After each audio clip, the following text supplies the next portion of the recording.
Hello, everyone, and welcome back to Nightmare Narratives.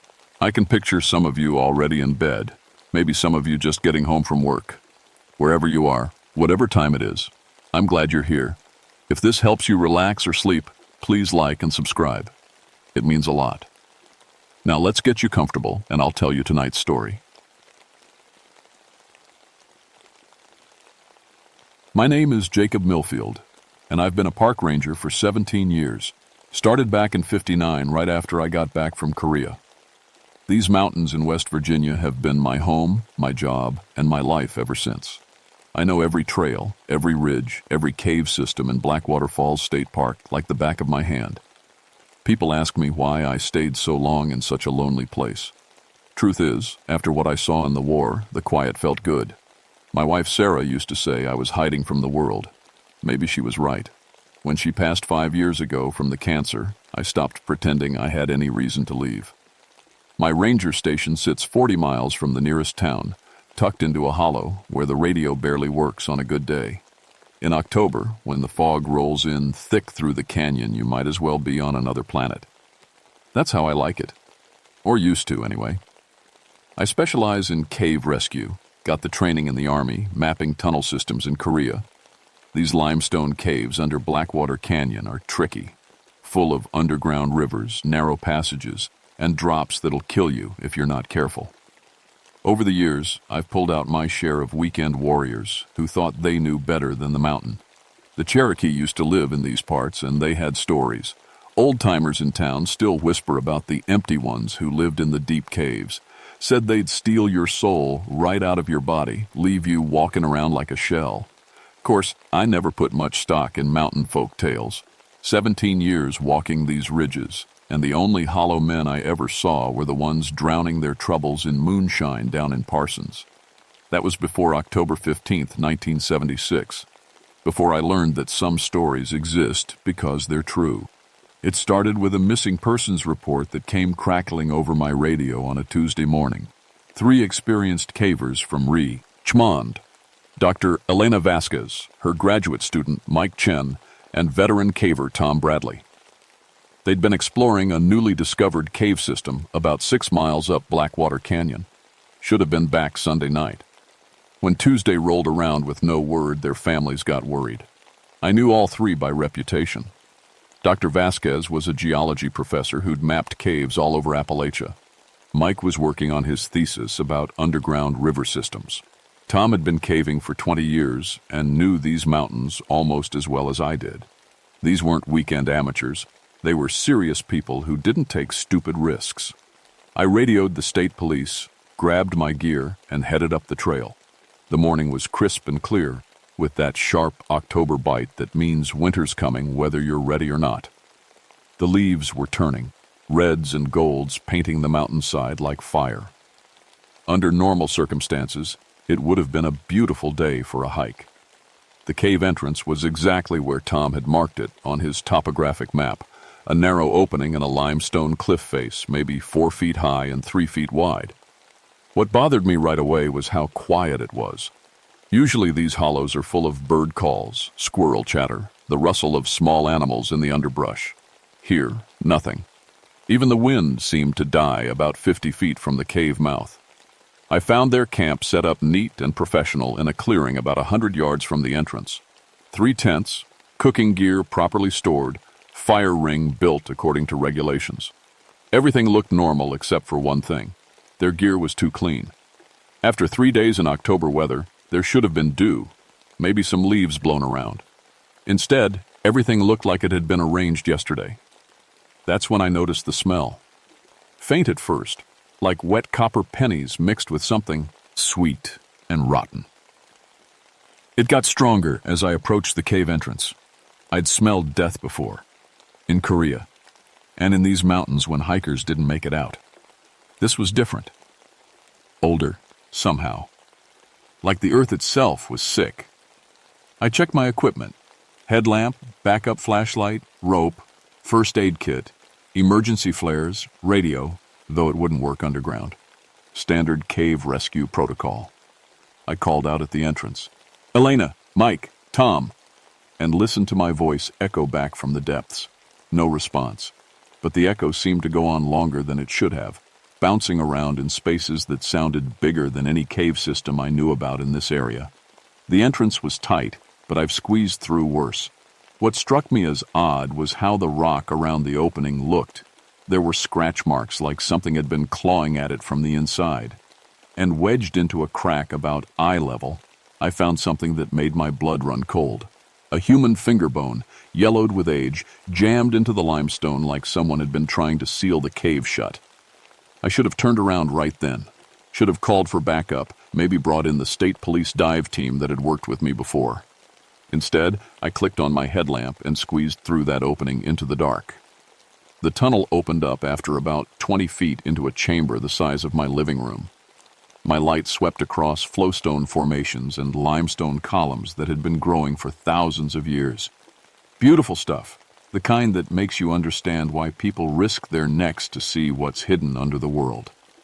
But something was wrong with the air. It was cold, maybe 15 degrees colder than it should have been for October.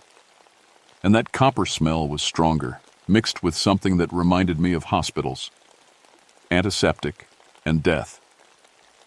That's when I found the first piece of their equipment. Tom's climbing helmet sat in the middle of the chamber floor, positioned perfectly upright like someone had placed it there on purpose. The headlamp was still attached, battery Ds. Add. I picked it up and immediately wished I hadn't. It was covered in a thin film of something sticky and warm, despite the cold air. My light swept the chamber again, more carefully this time. That's when I saw the formations that weren't natural. Small piles of stones, arranged in perfect circles. Bones, animal bones, I hoped, laid out in straight lines pointing deeper into the cave, and carved into the limestone wall, scratched deep with something sharp. They're in the walls. Elena's handwriting. I'd seen it on research papers she'd published about the geology of these mountains. The chamber had 3 passages leading out. The largest headed northwest, sloping down toward the sound of running water. The second was barely wide enough for a person, heading up and to the left. The third was the one that worried me. It headed straight down, and when I shined my light into it, the beam just disappeared into black nothing. I chose the water passage. Underground rivers are dangerous, but at least they're predictable. You follow the water, you find a way out. That's Cave Rescue 101. The tunnel narrowed and widened as I moved through it, sometimes opening into cathedral chambers, sometimes forcing me to crawl on my belly through passages barely 18 inches high. The sound of water grew louder, echoing off the walls in strange ways. Sometimes it sounded like voices calling for help. After maybe half an hour, I found Mike's backpack. It was sitting on a dry ledge about 10 feet above an underground river that ran black and silent through a channel carved smooth by centuries of flow. The pack was organized, gear sorted and laid out like he was planning to come back for it. But his headlamp was missing, and there were dark stains on the fabric that my light couldn't identify. I called out again, "Mike, Elena, Tom," and this time I got an answer. Faint, coming from somewhere across the river. A voice that might have been Tom's, calling, "Help! Help me!" The voice was wrong, though, too hollow, like it was coming from the bottom of a well. And it repeated the same words over and over. "Help me! Help me! Help me!" I rigged a rope across the river, using my military training to calculate angles and anchor points. The water looked maybe 4 feet deep, moving slow but steady toward some downstream passage I couldn't see. Cold as ice when I tested it with my hand. Halfway across, my rope started to vibrate. Not from the current. This was something moving under the water, something big. I froze on the rope, shining my light down into the black water, and for just a second, I saw a pale shape moving beneath the surface. Human-sized, but wrong somehow. The arms were too long, and where the face should have been was just empty darkness. "Help me! Help me! Help me!" The voice was coming from under the water. I scrambled to the far side faster than I'd moved in years, my heart hammering against my ribs. On the opposite bank, I found what was left of Tom Bradley. He was sitting against the cave wall, fully dressed in his caving gear, headlamp still working. At first glance, he looked fine. maybe sleeping or resting. But when I got closer, I saw the truth. Tom was empty. Not dead. Empty. His skin was intact, his clothes undisturbed, but when I touched his shoulder, he felt like a deflated balloon. Something had hollowed him out from the inside, leaving just the skin and bones behind like a discarded shell. His eyes were gone, not torn out or damaged, just gone, leaving dark holes that seemed to go deeper than they should have. And from those empty sockets came a faint cold breeze, like air moving through a tunnel. Help me. Help me. Help me. The voice was coming from Tom's mouth, but his lips weren't moving. Something else was speaking through him. I stumbled backward, my light sweeping wildly around the chamber. That's when I saw them, shapes moving just at the edge of my beam. Translucent, human, shaped, but wrong. They seemed to flow through the limestone walls like the rock was water, emerging and disappearing as they watched me. One came closer, and I got a clear look. It had been human once. I could see the echo of features, the suggestion of a face, but it was hollow, see-through, with gaps where organs should have been. Its eyes were holes that leaked cold air, and when it opened its mouth, I could see straight through to the wall behind it. Help me! Help me! Help me! More voices now, coming from everywhere at once. The hollow thing reached toward me with fingers like icicles, and I felt the temperature drop another 10 degrees. My breath came out in visible puffs. I ran. Back through the passage, stumbling over rocks, banging my shoulders against narrow walls. Behind me I could hear them following. Not footsteps, but a sound like wind through empty spaces. The voices echoed from every direction. Help me! Help me! Help me! I reached the main chamber and didn't stop. Up through the entrance tunnel, scraping my back raw against the ceiling, driven by pure animal panic. I burst out of the cave into daylight that felt like salvation. But when I looked at my watch, it said 3:30 p.m. I'd only been underground for 2 hours, but the sun was setting. October days are short, but not that short. And that's when I realized I could still hear the voices, faint but clear, coming from every cave entrance I could see along the canyon walls. Help me. Help me. Help me. I made it back to the ranger station as full darkness fell, my hands shaking so bad I could barely work the radio. First thing I did was call the state police. Sergeant Mike Kowalski had worked with me on cave rescues before.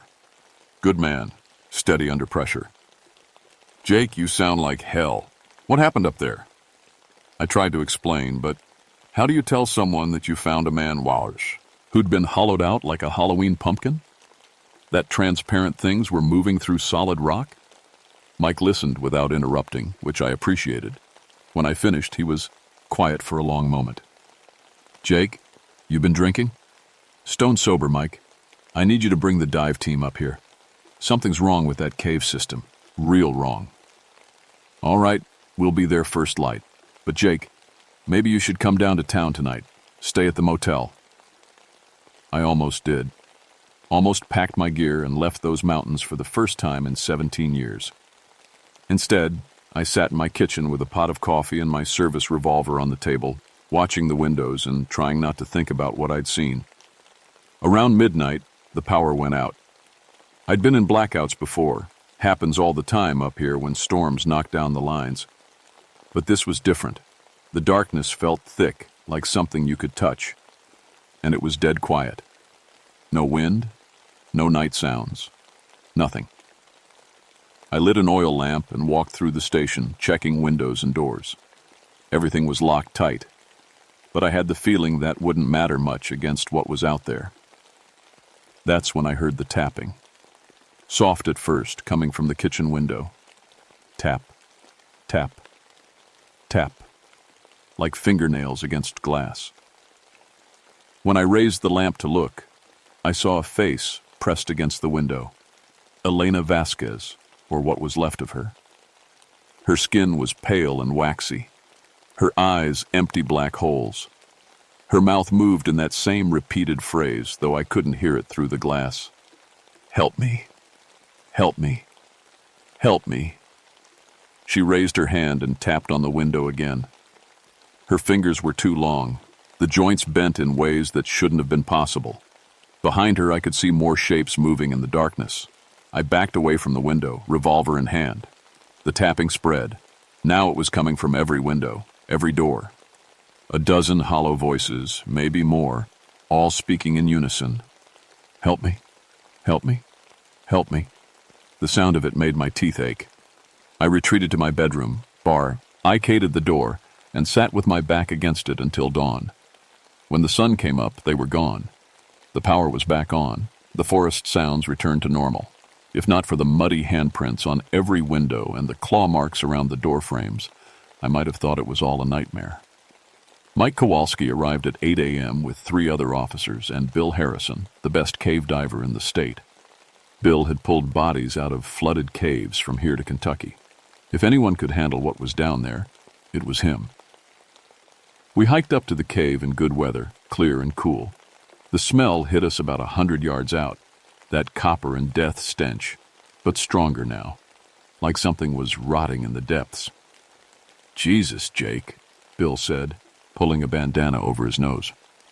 What died down there? We found the camp exactly as I'd left it, except for one thing. There was a 4th tent now, set up neat and proper beside the others. Inside it we found Mike Chen, sitting cross-legged like he was meditating. He looked perfect, not a scratch on him. But like Tom, he was empty. Hollowed out from the inside, eyes gone, breath coming from places breath shouldn't come from. Help me, help me, help me. Bill took one look and backed away fast. Nope, not going down there. We have to, Mike Kowalski said. Dr. Vasquez is still missing. No, she ain't, Bill said, pointing at the cave entrance. She's right there. Elena stood just inside the cave mouth, barely visible in the shadows. She looked normal from a distance, maybe a little pale, maybe standing too still. But when she raised her hand to wave at us, I saw the gaps in her flesh where ribs should have been. Help me. Help me. Help me. The voice came from her mouth, but also from Mike Chen behind us, and from something else I couldn't see moving in the trees. We're leaving, I said. Now. But when we turned around, the path was blocked. More of them, dozens maybe, standing silent between us and the way out. They looked like people I'd known over the years, hikers who'd gone missing, campers who never made it home. All of them empty, all of them hollow, all speaking in that same endless chorus. Help me, help me, help me. Mike Kowalski drew his service weapon. What are they? Before I could answer, the nearest one stepped forward. It had been a young woman once, maybe 20 years old. Now she was translucent, her insides visible and wrong. Where her heart should have been was just empty space. Where her lungs should have been was darkness that seemed to go on forever. She reached out toward Mike, and he shot her center mass. The bullet passed right through without slowing down, smacking into a tree behind her. She kept coming. Run, I said. We ran toward the cave entrance, the only direction they weren't blocking. Behind us, I could hear them following, that chorus of voices getting louder. Help me, help me, help me. The cave swallowed us, and I knew we'd made a terrible mistake. The cave system had changed. Passages that had been narrow were now wide enough to drive a truck through. The chamber where I'd found Tom's helmet was gone, replaced by a cathedral-sized cavern with walls that pulsed like living tissue. And everywhere, carved into the limestone, were symbols. Ancient ones, spiraling patterns that hurt to look at directly. They seemed to move in my peripheral vision, rearranging themselves when I wasn't watching. Jake, Mike Kowalski whispered. What is this place? Before I could answer, we heard Elena's voice echoing from deeper in the cave. Not the hollow chorus this time, her real voice, terrified and desperate. Please, please, somebody help me. We followed the sound through passages that shouldn't have existed, past pools of black water that reflected lights that weren't there. The walls were covered in more symbols now, and in bones, thousands of them, arranged in complex patterns that made my head spin. We found Elena in a chamber at the heart of the system, suspended over a pool of water so dark it looked like liquid night. She was alive, really alive, not like the hollow things outside. But she was trapped in something that looked like a cocoon made of stone and bone, only her head free. "Thank God," she gasped when she saw us. "I've been here for days. They're using me as bait." "Who?" Mike asked. "Who's using you?" "The hollow men, the empty ones. They're not what you think they are." Around the chamber, shapes began to emerge from the walls. Dozens of them, more than we'd seen outside. But these were different, older, more complete somehow. They moved with purpose, surrounding us in a perfect circle. "They were Cherokee once," Elena continued, her voice getting weaker. "Warriors who found this place hundreds of years ago, but something was already here. Something that needed bodies to survive." The hollow men began to close in, and I could feel the temperature dropping. My breath came out in clouds, and frost started forming on the cave walls. "It's a parasite," Elena said. "It eats souls, leaves the bodies behind as shells, but it needs living hosts to reproduce. That's why they kept me alive, to draw in more people." One of the creatures spoke, and its voice was like wind through empty spaces. "The ranger understands now. He has seen the truth. He will join us willingly." I looked into its empty eye sockets and saw something that made me understand. This wasn't about killing people, it was about recruitment. They wanted us to choose to become hollow men. "Why?" I asked. "Because the empty spaces grow cold without warmth. Because the darkness hungers for light. Because there is peace in having nothing left to lose." For a moment, I was tempted. After Sarah died, after 17 years of loneliness in these mountains, the idea of not feeling anything anymore seemed most appealing. Then I remembered my training. In Korea, in situations where surrender seemed like the only option, we'd been taught one thing. When you can't fight your way out, change the Yippatian rules of the fight. I pulled out my emergency flares, 4 of them, military surplus, bright enough to light up a football field. "Bill, Mike, close your eyes." I ignited all 4 flares at once and threw them into the circle of hollow men. The light hit them like acid. They screamed, not with voices, but with the sound of air rushing through empty spaces. Their translucent bodies began to smoke and writhe, and for the first time they looked genuinely afraid. "The pool," Elena shouted. "It's connected to all the caves in the region. Destroy it." I could see what she meant now. The dark water wasn't just a pool. It was a gateway, a connection point that allowed these things to travel through the entire cave system. Destroy that, and we'd trap them in this one chamber. I pulled out my last flare and tossed it into the black water. The effect was immediate and terrible. The water began to boil, and the hollow men's screams rose to a pitch that made the cave walls crack. The stone cocoon holding Elena crumbled, and she dropped into my arms. But the hollow men weren't gone. They were getting desperate. They rushed us all at once, trying to possess our bodies before their gateway was completely destroyed. I felt one of them slam into me, and suddenly I was freezing from the inside out. It was trying to hollow me out, to steal everything that made me human. I could feel my memories starting to fade, my emotions draining away like water through a sieve. But 17 years in these mountains had taught me something about cold. You don't fight it. You accept it, use it, make it work for you. Instead of resisting the hollow man's intrusion, I embraced it, pulled it deeper into myself. And then I showed it what real emptiness looked like.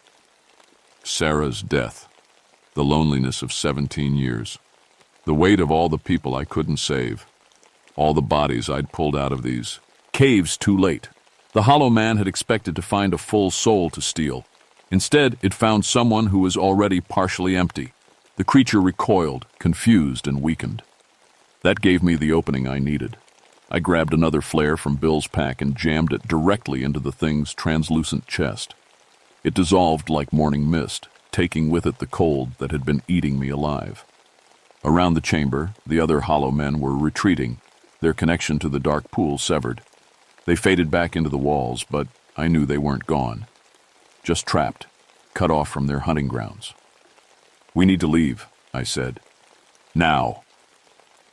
The cave system was collapsing, the ancient limestone finally giving way after centuries of supernatural strain.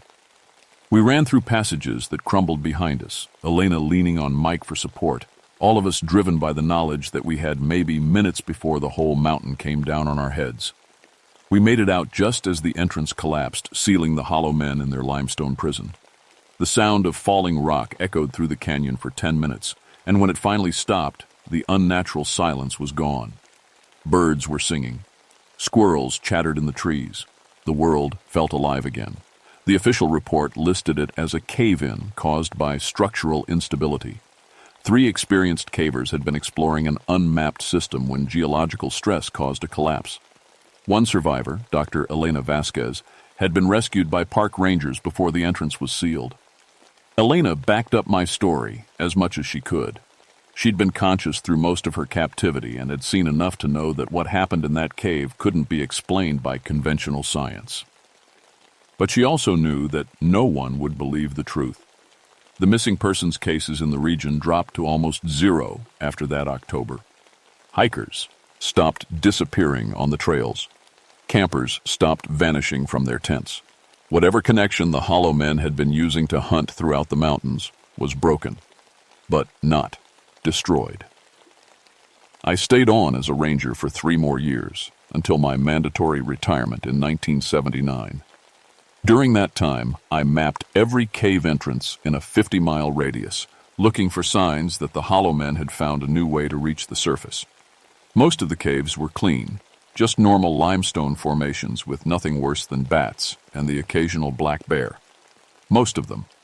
In the summer of '78, I found scratch marks around the entrance to Seneca Caverns, about 30 miles north of Blackwater Canyon. Claw marks in the limestone, like something had been trying to dig its way out from the inside.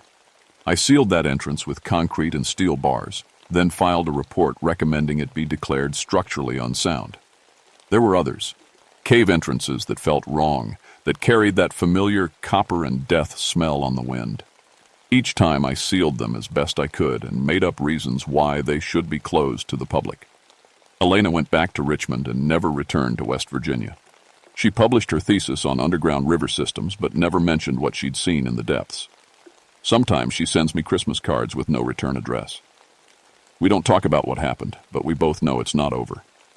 Because the thing is, when I dream at night, I can still hear them sometimes. Faint and far away, muffled by tons of limestone and steel, but still calling, "Help me, help me, help me." And every now and then, when I'm hiking alone in the deep woods and the shadows get long, I catch glimpses of translucent shapes moving just at the edge of my vision. They can't hunt anymore. Their gateway is broken, their connection severed. But they're still there, trapped in the spaces between the rock, waiting for someone foolish enough to dig too deep or explore too far. The Cherokee were right about the empty ones. They do steal souls through the caves. But what the old stories didn't mention is that sometimes, when you fight monsters long enough, you start to become empty yourself. I'm retired now, living in a small house in Parsons, close enough to the mountains to keep watch, but far enough away to sleep most nights. People in town think I'm just another old ranger with too many stories and not enough sense to stop telling them. They're probably right. But I keep my emergency flares handy, and I make sure to check the local missing persons reports every week. Because I know that somewhere in the limestone depths of Appalachia, the hollow men are still waiting, still calling for help, still hoping someone will be foolish enough to answer. And if they ever find a way out of their stone prison, I'll be ready for them. After all, I've got 17 years of experience dealing with empty spaces. And sometimes it takes someone who's already hollow to fight the things that live in the dark.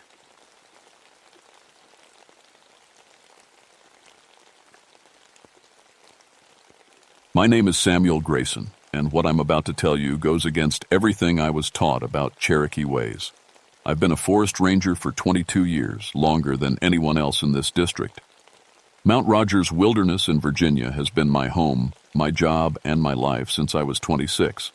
At 48, I know every trail, every stream, every animal that calls these mountains home. I can tell you what made any track in the mud just by looking at it. Bear, deer, wild turkey. Even the way a raccoon walks different when it's carrying food back to its babies. People always ask how I got so good at tracking. The truth is, it started with my grandmother.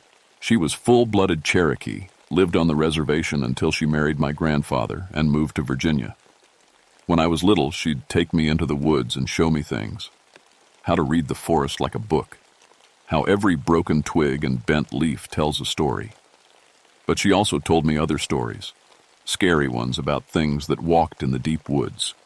Things that could change their shape. That used to be people but turned into something else. She called them skinwalkers, and she'd get this look in her eyes when she talked about them. Like she was remembering something terrible. "Samuel," she'd say, gripping my small hand tight, "you listen to me good. If you ever see something in the woods that don't look right, you run. You don't look back. You don't try to figure it out. You just run." I always figured those were just old stories, ways to keep kids from wandering too far into the forest. When I became a ranger, I learned about real dangers, bears, getting lost, falling off cliffs. I never thought much about grandmother's warnings. I should have. It was late August 1964 when everything changed.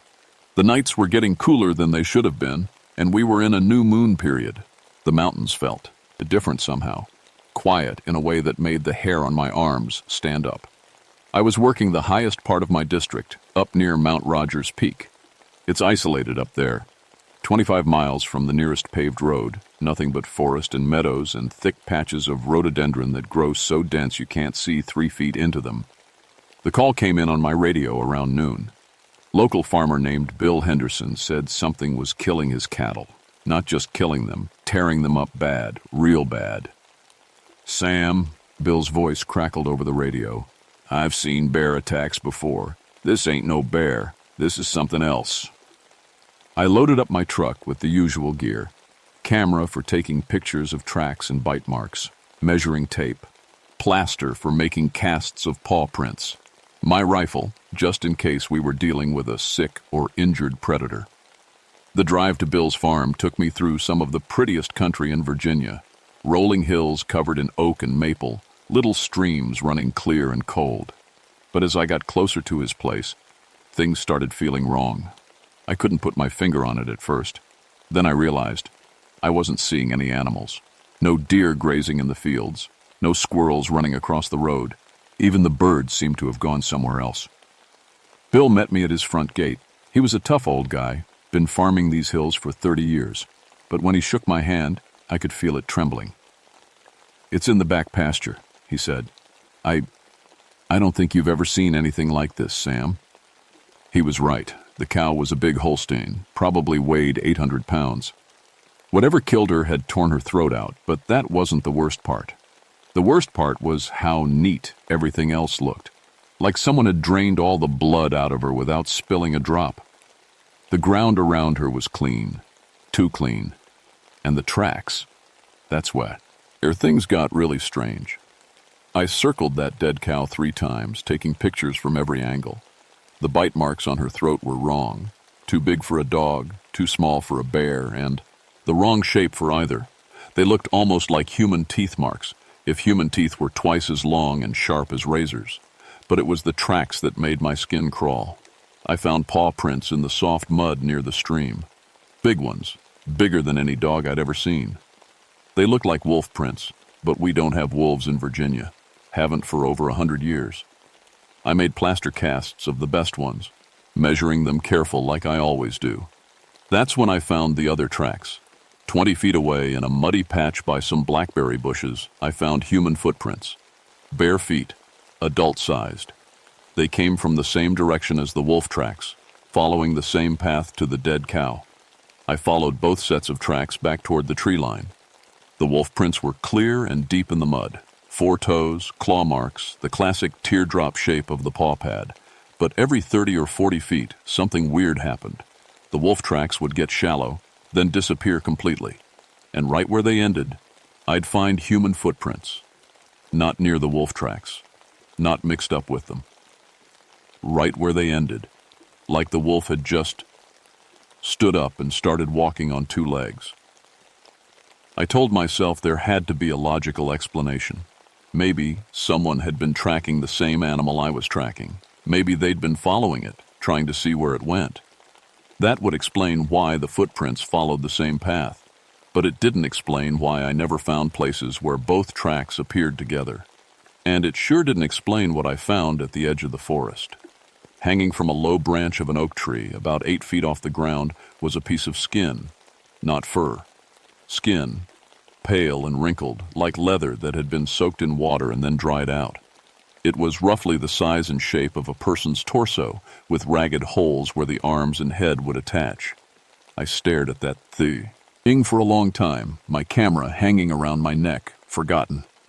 Every rational part of my brain was screaming that this was some kind of hoax, kids playing pranks maybe, or some sick person trying to scare folks. But deep down, in a part of my mind I usually tried to ignore, I could hear my grandmother's voice. They wear the skins of animals, Samuel. But underneath, they're still human, still hungry. I took pictures of everything.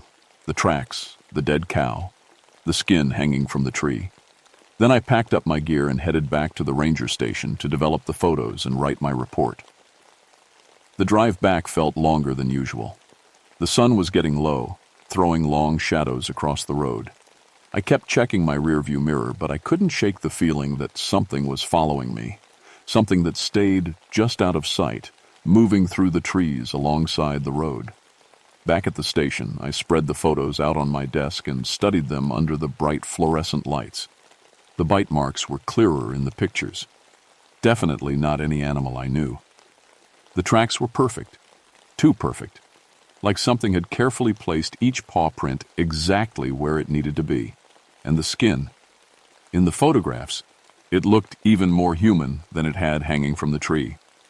I was so focused on the pictures that I almost didn't notice when the normal night sounds stopped. The crickets, the tree frogs, even the distant hoot of an owl. Everything went quiet all at once, like someone had turned off a radio. That's when I heard the voice calling my name. Sam. Samuel Grayson. It was coming from outside, somewhere in the darkness beyond my windows. A woman's voice, soft and sweet. It sounded familiar, but I couldn't place it. Sam, come outside. I need help. I grabbed my flashlight and went to the window. The beam cut through the darkness, but I couldn't see anyone. The voice seemed to be coming from the tree line, maybe 50 yards away. Who's there? I called out. It's me, Sam. Don't you recognize my voice? And suddenly, I did. It was my grandmother's voice. Exactly the way she used to sound when I was little, when she'd call me in for dinner from the woods behind her house. But my grandmother had been dead for 15 years. I stood at that window for what felt like hours, my flashlight beam dancing across the trees, my heart pounding so hard I could hear it in my ears. The voice kept calling, sometimes close, sometimes far away, always using my grandmother's words, but somehow wrong. Like someone doing an impression of her, getting all the words right but missing the feeling behind them. Samuel, baby, come out here. Grandmother needs to show you something. Every instinct I had was screaming at me to stay inside, lock the doors, maybe call for backup. But part of me, a deep, scared part that remembered being 7 years old and safe in my grandmother's kitchen, wanted to go out there, wanted to see her face one more time. I'm glad I didn't. Around midnight, the voice stopped. The normal night sounds came back gradually. First the crickets, then the frogs. Finally an owl hooting from somewhere deep in the forest. I tried to convince myself I'd imagined the whole thing. Stress from the weird crime scene maybe, too much coffee and not enough sleep. But when morning came, I found barefoot human prints in the soft dirt right outside my window. I called in sick the next day, spent the morning in town talking to old-timers at the diner, asking casual questions about local legends and strange stories. Most of them just laughed and told me the usual ghost tales, haunted houses, Civil War soldiers still walking their posts, that kind of thing. But when I mentioned the name Henderson, the laughter stopped. "Bill Henderson's place?" asked an old Cherokee man named Joe Crow Feather. He must have been 80, with hands like leather and eyes that seemed to see right through you. "That land's got a bad histo. Rye Ranger. Real bad." He told me the story in a low voice, glancing around like he was afraid someone might be listening. Back in the 1920s, there was another forest ranger working that area, a young man named Thomas Birdsong, half Cherokee like me. He was good at his job, knew the woods better than anyone. But something went wrong. Birdsong started acting strange, staying out in the forest for days at a time. When he came back, he'd have scratches on his face and mud under his fingernails, like he'd been digging in the dirt with his bare hands. He stopped talking to people, stopped coming to town. Then the killings started. Livestock at first, torn up just like Bill Henderson's cow. Then pets, dogs and cats going missing, found days later drained of blood. Finally, people started disappearing. Hunters who went into the deep woods and never came back. The other rangers went looking for Birdsong, but they never found him. Just his uniform, torn to shreds and hanging from a tree like a shed skin. "Some Cherokee folks say he turned skinwalker," Joe whispered. "Learned the old dark magic, the forbidden ways. They say he's still out there, still hunting." I thanked Joe for the story and headed back to my station, trying to tell myself it was just local folklore. Every culture has its boogeyman stories. But that night, I got another call. This time it was Martha Webb, lived about 10 miles north of Henderson's farm. She was crying so hard I could barely understand her. "My dog's gone," she sobbed into the phone. "Buster's gone, and there's blood everywhere." I found Buster in Martha's backyard, or what was left of him. Same as the cow, throat torn out, body drained of blood, everything too neat and clean. The tracks around him were wolf prints again, but bigger this time, deeper. And leading away from the dog's body, I found a trail of human footprints. I followed them into the forest, my flashlight cutting through the darkness between the trees. The prints were easy to track. Whoever made them wasn't trying to hide their trail. They led deeper into the woods, up toward the high country where the old Cherokee hunting grounds used to be.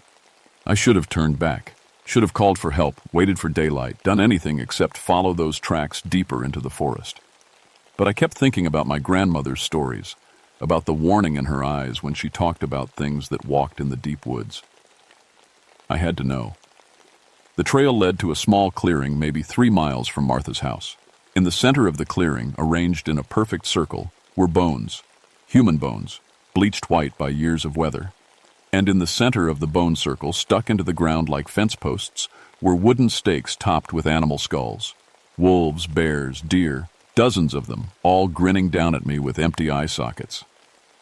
But the worst part was what I found hanging from the trees around the clearing. Skins, dozens of them, animal pelts and other things. Things that might have been human once, before they were carefully removed and stretched out to dry. They moved in the night breeze like flags, rustling and whispering. That's when I realized I wasn't alone. Something was moving through the trees at the edge of the clearing. Something big, staying just outside the range of my flashlight.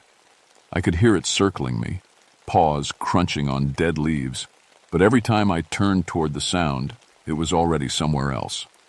Then I heard my grandmother's voice again, but different this time. Hungry.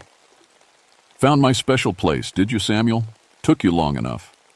The voice was coming from directly behind me now. I spun around, my flashlight beam sweeping across the trees, and for just a second I saw it. It stood on 2 legs like a man, but it was covered in gray wolf fur from head to toe. Its face was the worst part. Human features stretched and twisted to fit over a wolf's skull. My grandmother's eyes looking out full, a muzzle full of sharp teeth. "Grandmother always told you stories," it said, and its voice was exactly like hers, down to the little cat she used to get when she was sad. "But she never told you the most important one, the one about me." I tried to run, but my legs felt like they were made of lead. The creature, whatever it was, started walking toward me, and with each step it changed. The wolf fur fell away in patches, revealing pale human skin underneath. Its face shifted and flowed like melted wax, cycling through different features. Sometimes it looked like my grandmother, sometimes like Thomas Birdsong, the ranger from Joe's story, sometimes like things I didn't recognize. "You want to know what really happened to Birdsong?" it asked, its voice changing with each new face. "He found this place, just like you did. Found the old magic, the forbidden ways your grandmother was so scared of. She knew about this place, Samuel. Knew about me. That's why she filled your head with warnings." It was close enough now that I could smell it. Wet animal fur mixed with something rotten like meat left too long in the sun. "She was trying to protect you from your heritage," it whispered. "But Cherokee blood calls to Cherokee blood. That's why you're such a good tracker. That's why you found this place. It's in your nature." I finally found my voice. "You're not Cherokee. You're just some sick thing that learned to wear our faces." It laughed, and for a moment it sounded exactly like my grandmother when she was amused by something I'd said. "Oh, Samuel, I'm more Cherokee than you'll ever be. I learned the old ways, the ones your people forgot, the ones they were too scared to remember." That's when I remembered something my grandmother used to do when she told me the scary stories. She'd always end them the same way, by teaching me a protection song. A simple Cherokee seat. Hunt that was supposed to keep bad spirits away. I'd always thought it was just something to make me feel better, like a lullaby. But as the creature reached for me with hands that were becoming claws, I started singing it. The effect was immediate. The creature stumbled backward like I'd hit it with something physical. Its face twisted in pain, cycling through a dozen different shapes. "Where did you learn that?" it snarled. I kept singing, my voice getting stronger. The words my grandmother had taught me came back like I'd been practicing them every day for 40 years. And suddenly I understood. She hadn't been telling me fairy tales. She'd been preparing me for this moment. "She knew," I said between verses. "Grandmother knew you were out here. She knew I'd find you someday." The creature was backing away now, but its eyes never left my face. "You think one little song will save you? I've been hunting these mountains for 40 years, boy. I've taken everything from rabbits to grown men. What makes you think you're special?" I reached into my pocket and pulled out something I'd been carrying since I was 12 years old. A small leather pouch my grandmother had given me, filled with sacred tobacco and blessed herbs. I'd always worn it like a good luck charm, never really believing it had any power. "Because she gave me more than songs," I said. I opened the pouch and threw the contents at the creature. Where the herbs touched its skin, smoke rose like the flesh was burning.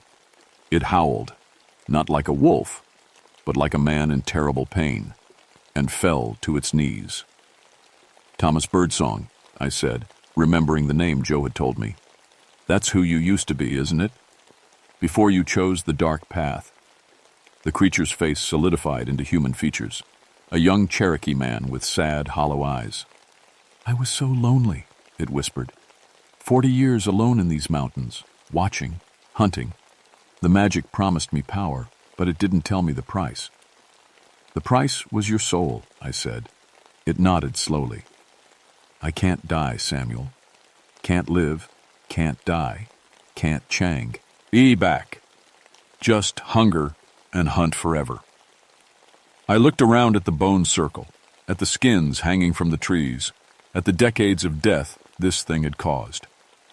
"There's always a choice," I said. "Even now. What happened next still gives me nightmares." Thomas Birdsong, or the thing he'd become, looked up at me with those hollow eyes and smiled. For just a moment he looked human again, young and sad and lost. "Thank you," he whispered. Then he spoke a word in Cherokee, something old and final, and his body simply came apart. Not violently, not with blood and screaming. He just dissolved, like morning mist when the sun hits it. The wolf fur, the twisted features, even the human parts, everything crumbled to dust that scattered in the night wind. I stood alone in that clearing for a long time, surrounded by the evidence of 40 years of killing. The bones, the skulls, the hanging skins, they were still there, but somehow they felt different now. Empty. Just old remains instead of active threats. I burned it all. It took me 3 trips back with gasoline and matches, but I burned every scrap of it. The bones, the pelts, even the wooden stakes.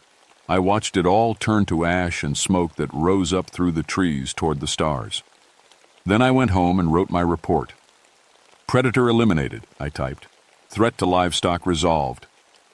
I didn't mention the Skinwalker, or Thomas Birdsong, or my grandmother's protection songs. Some truths are too big for paperwork. That was 6 months ago. I'm still working the same district, still tracking the same mountains. But everything's different now. I understand what my grandmother was trying to tell me. The Cherokee have stories about skinwalkers for the same reason we have stories about poisonous plants and dangerous animals, because knowing about them might save your life someday. She knew I'd inherited something from her, so me thing that would draw me to the old places where the old magics still lingered. She spent my childhood preparing me for a fight she knew was coming, even if I didn't believe it myself. Keep her pouch of sacred tobacco with me all the time now. I've learned more of the protection songs, tracked down other elders who remember the old ways. Because Thomas Birdsong might be gone, but he wasn't the only one who ever walked the dark path. Sometimes on nights when the moon is dark and the forest goes too quiet, I hear things moving through the trees around my station. Things that step too light to be bears, too heavy to be deer. Things that might have been human once, before they chose to become something else. When that happens, I sing my grandmother's songs and trust in her wisdom. So far it's been enough. But I know they're out there, waiting in the deep woods where the old Cherokee hunting grounds meet the modern world. Waiting for someone else to find the forbidden places, to learn the forbidden magics, to trade their soul for power they don't understand. And when they do, I'll be ready. Because that's what rangers do. We protect the forest and everyone in it, even from the things that used to be human. My name is Samuel Grayson, and now you know why I never go into the woods unarmed, why I always carry my grandmother's medicine pouch, and why I still believe in the old stories. Some warnings are worth listening to, even when they come from the grave.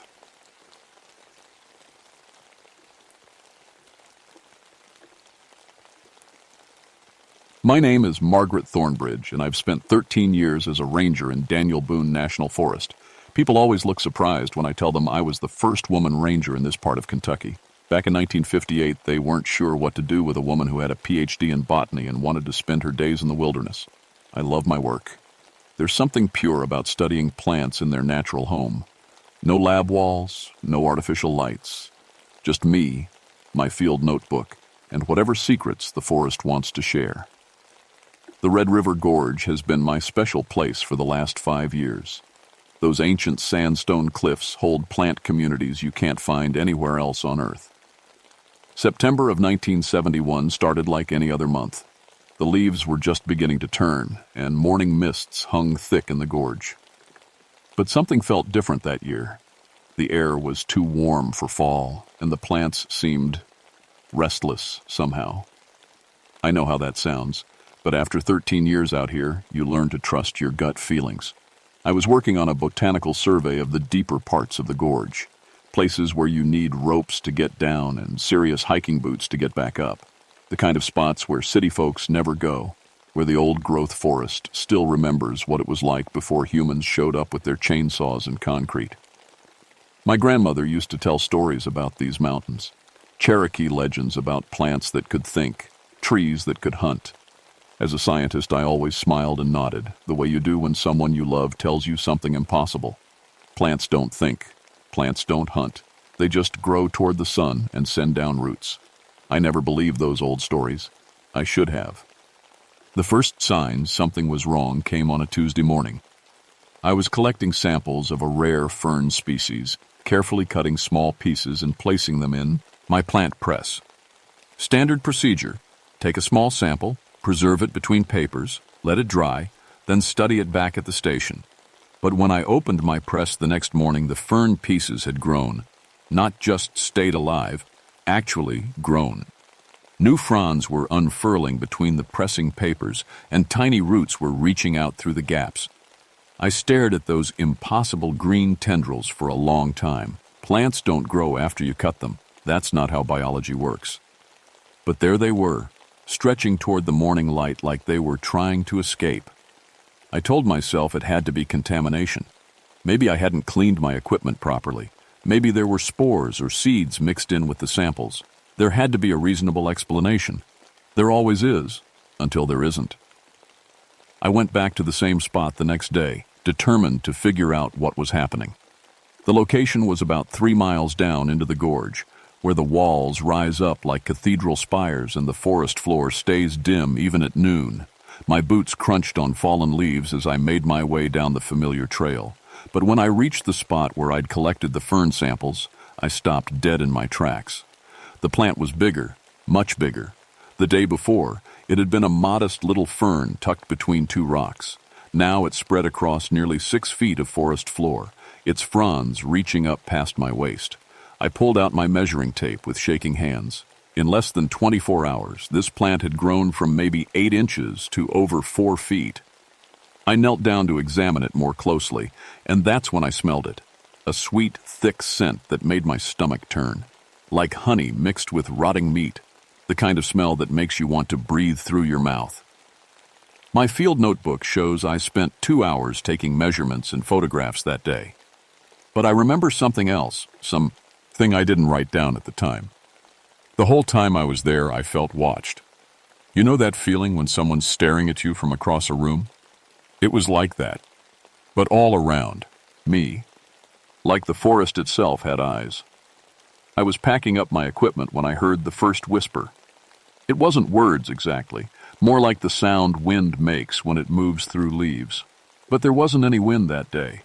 The air hung perfectly still in the gorge.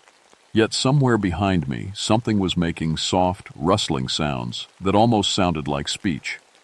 I turned around slowly, my heart beating faster than it should. Nothing, just trees and ferns and the quiet shadows of the forest. But as I walked back up the trail, I kept hearing it. Whispers following me, staying just at the edge of understanding.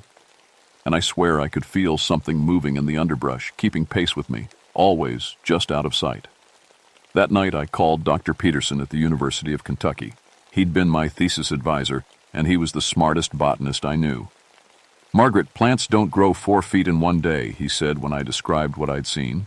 "Are you sure you measured the same plant?" "I marked it with a red ribbon, Dr. Peterson. It's definitely the same one." "Then there has to be another explanation. Maybe the soil conditions or some kind of hormonal growth stimulant in the environment. Have you tested the soil composition?" I promised I'd take soil samples the next day, but I could hear the doubt in his voice. He thought I was making a mistake or maybe losing my mind. 13 years in the wilderness can do that to people, he might have been thinking. I wished I was wrong. I wished I was crazy. But when I went back the 3rd day, things got worse. The giant fern wasn't alone anymore. 3 other plants near it had grown to impossible sizes overnight. A moss that should have been a thin green carpet now hung in thick curtains from the trees. A small wildflower had turned into a massive thing with blooms as big as dinner plates. And they were all making that whisperance, G sound. I was bent over collecting soil samples when I heard something that made my blood go cold. Mixed in with the plant whispers, I heard what sounded like a human voice. Faint and distant, but definitely human. "Help! Me!" I stood up fast, nearly dropping my sample containers. "Hello?" I called out. "Is someone there?" The whispers stopped. The forest went completely silent. No birds, no insects, no wind. Nothing. Then, from somewhere deeper in the gorge, I heard it again. "Help! Me!" I followed the sound, pushing through brush that seemed thicker than before. Branches caught at my clothes and hair as if they were trying to hold me back. The sweet, rotting smell got stronger with every step. I found the source of the voice in a small clearing about 50 yards from where I'd been working. At first, I thought it was a hiker who'd gotten lost and injured. Someone was lying on the ground, partially hidden by ferns and moss. But as I got closer, I realized something was terribly wrong. The person wasn't lying on the ground. They were growing from it. Thick green vines wrapped around arms and legs. Roots had grown through the torso, spreading out into the forest floor. Moss covered most of the face, but I could still see one eye blinking slowly in the dim light. "Help! Me!" The thing whispered again, and I saw its mouth move under the green growth. I stumbled backward, my hands shaking so badly I could barely hold my equipment. This wasn't possible. People don't turn into plants. Plants don't keep people alive while they consume them. But that eye kept looking at me, pleading and desperate and horribly aware. I ran. I'm not proud of it, but I ran all the way back to the ranger station, my heart pounding and my mind spinning with impossible thoughts. I should have called for help right away. Should have contacted the sheriff or the state police or someone. I with more authority than a forest ranger with a botany degree. Instead, I spent 3 days trying to convince myself I'd imagined it all. Maybe I'd seen a deer carcass overgrown with vines.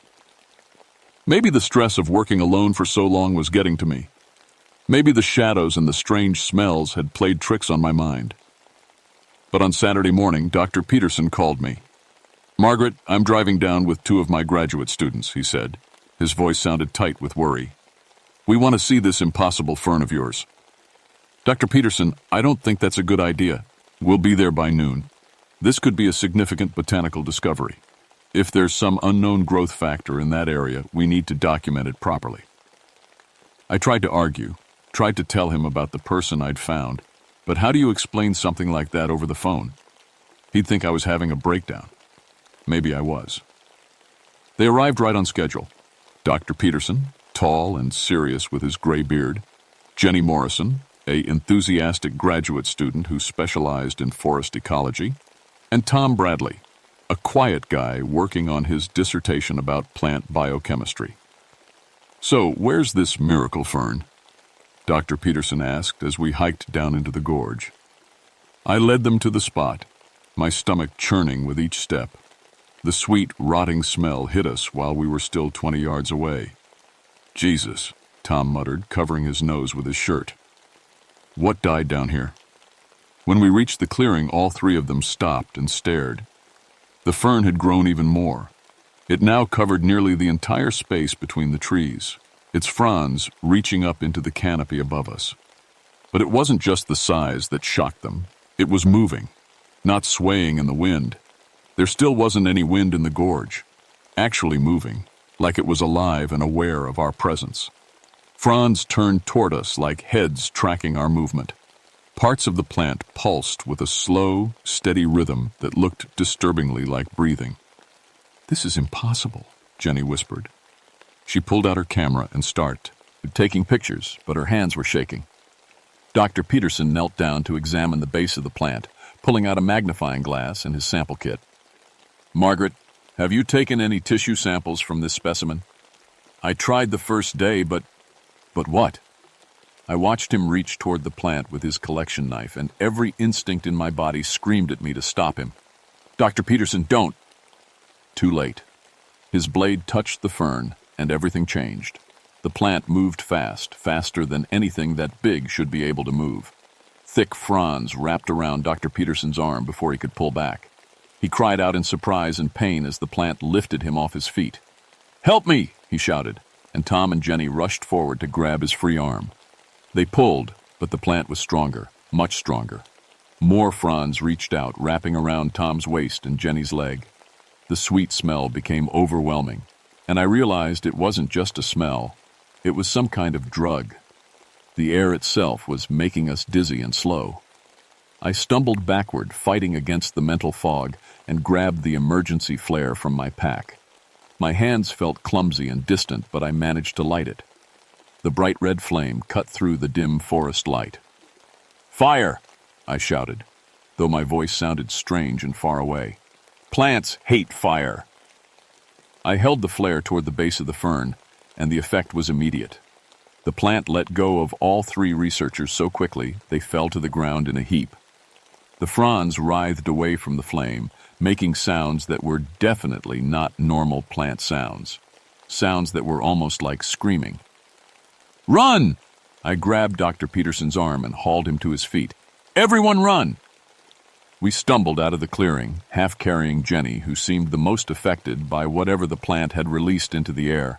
Behind us, I could hear the forest coming alive. Rustling, whispers, and underneath it all, a sound like many voices calling our names. We made it halfway up the trail before Tom collapsed. "I can't," he gasped, falling to his knees. "Something's wrong." I looked back at him and saw thin green lines spreading up his arms, veins that pulsed with an unnatural light. Where the plant had grabbed him, something was growing under his skin. "It's in me," he whispered, staring at his hands in horror. "Oh God, it's growing inside me." Dr. Peterson and Jenny were showing the same symptoms, green veins spreading from where the plant had touched them. Their eyes were beginning to take on a strange, glassy look. "Margaret," Dr. Peterson said, and his voice sounded different, calmer, like he was falling asleep. "You need to go. Whatever this is, it's not finished with us. I'm not leaving you."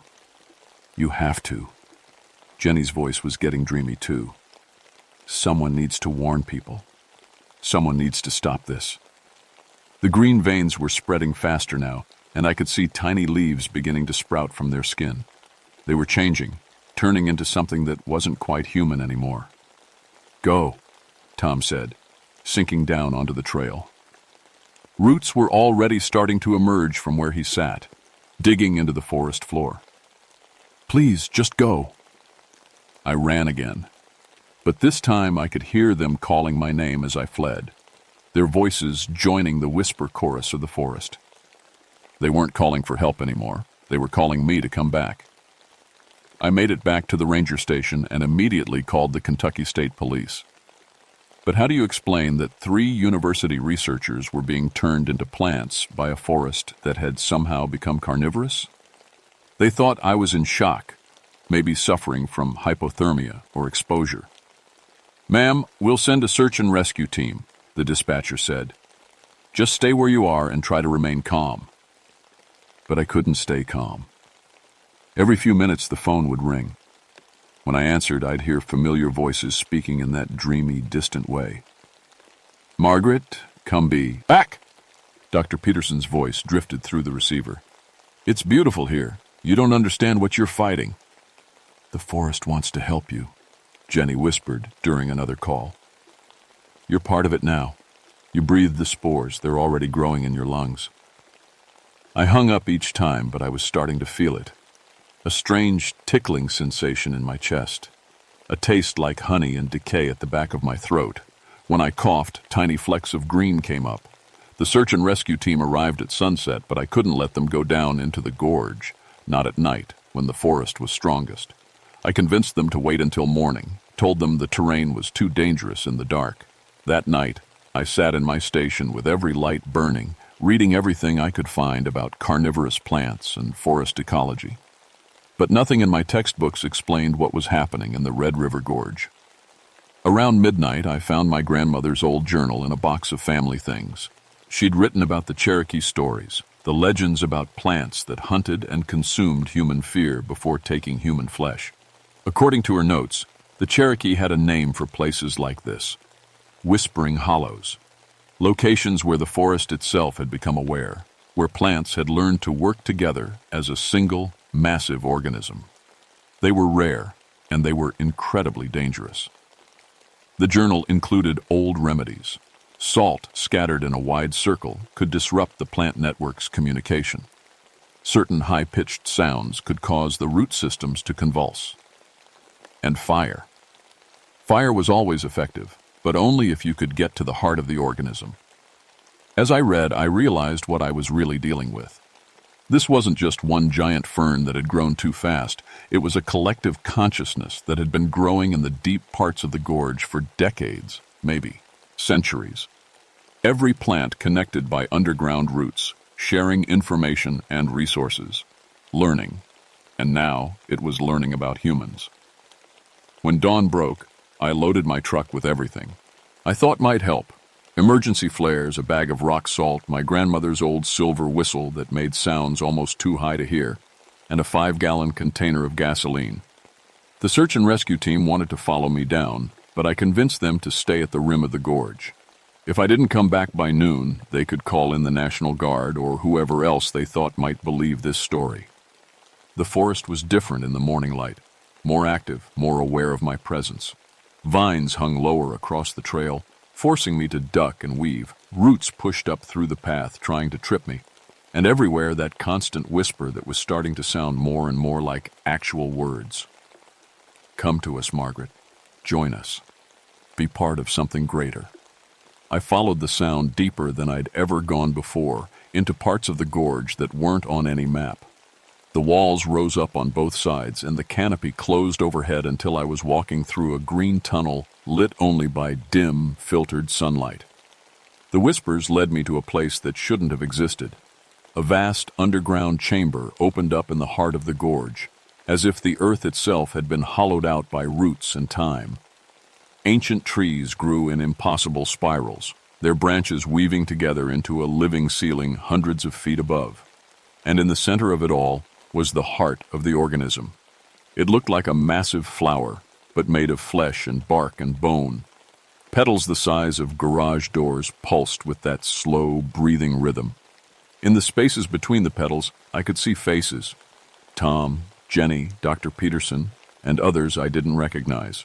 Dozens of others, all with that same peaceful, dreamy expression. They were still alive, still aware, but they weren't human anymore. They were parts of something larger, something that had been growing in the darkness for longer than my grandmother's grandmother had been alive. "Welcome, Margaret," the forest said, and now it spoke with all their voices at once. "You've been running from us, but you can't run from what's already inside you." I felt it then, the growing things in my lungs, the green veins starting to show under my skin. I had maybe minutes before I became like them, before I lost myself to this thing that called itself a forest, but was really something much older and hungrier. I pulled the silver whistle from my pocket and blew as hard as I could. The sound that came out wasn't quite music and wasn't quite noise.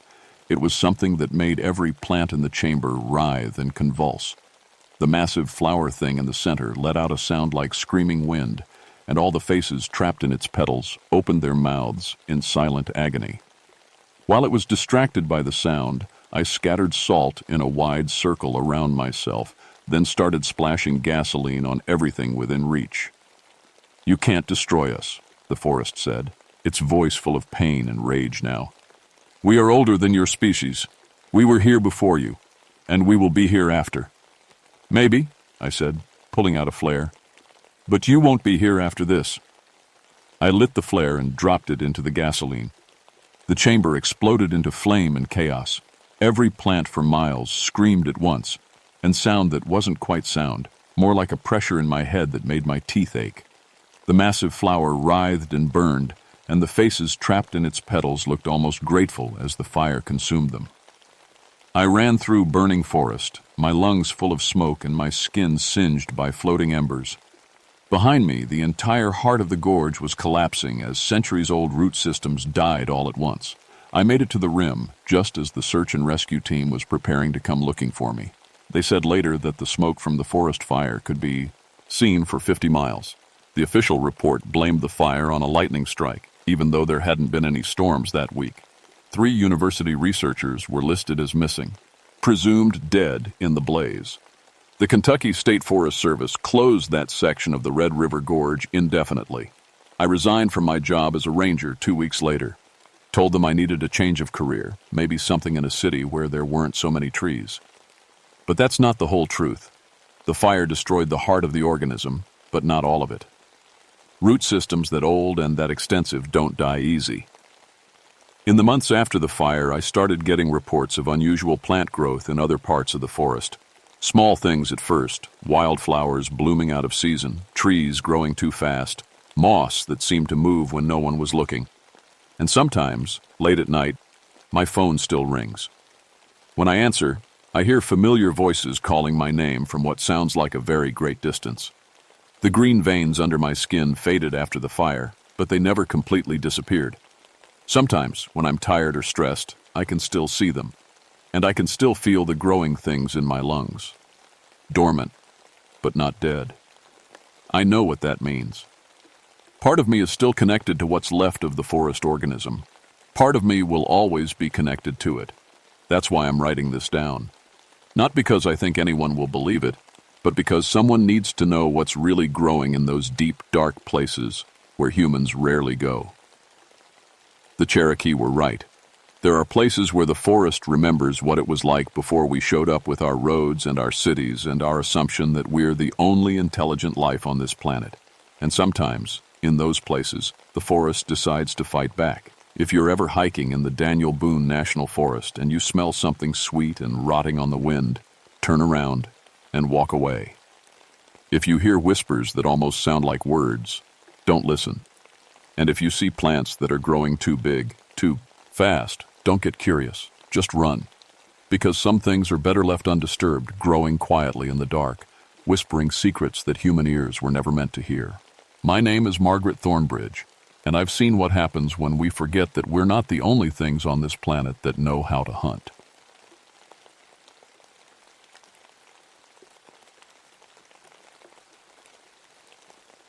My name is Benjamin Holloway, and I've been a forest ranger for 19 years. People think my job is all about fighting fires and rescuing lost hikers, but most of my work happens in places where time seems to stand still. I specialize in taking care of old historical sites scattered through the Monongahela National Forest in West Virginia. Churches, cemeteries, abandoned settlements, places where people lived and died long before anyone thought to put them on a map. November 1983 was shaping up to be one of the coldest winters on record.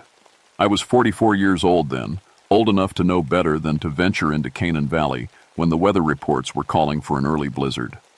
But the state had asked me to document a site that had been recently discovered by some geology students. The ruins of what appeared to be a 19th century religious settlement deep in a hollow that most folks had forgotten existed. The thing is, I grew up in these mountains. My family has been here for 5 generations, and we know the stories. Every hollow has its tales. Every abandoned church has its ghosts. But I never put much stock in the old stories about serpent-handling churches summoning demons. I was a practical man, trained in archaeology and historical preservation.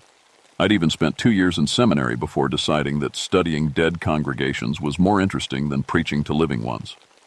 That morning, as I loaded my gear into the truck, the air had that heavy feeling that comes before a big storm. The mountains were quiet in a way that made the hair on your arms stand up. Even the birds seemed to have left early for warmer places. The drive to the site took me down logging roads that hadn't seen maintenance in decades. My truck bounced and groaned over ruts frozen solid by the cold. By the time I reached the trailhead, fat snowflakes were starting to fall. The hike down into the valley took me about an hour. The settlement ruins sat in a natural bowl surrounded by tall pines like nature had tried to hide them from the world. As I got closer, I could see why the geology students had been excited. Most abandoned settlements in these mountains are just foundation stones and maybe a chimney. This place was different. The church was still mostly standing. It was a simple building, made from local stone with a wooden bell tower that leaned at an angle that should have brought it down years ago. The bell itself was cracked right down the middle and hung crooked in its housing.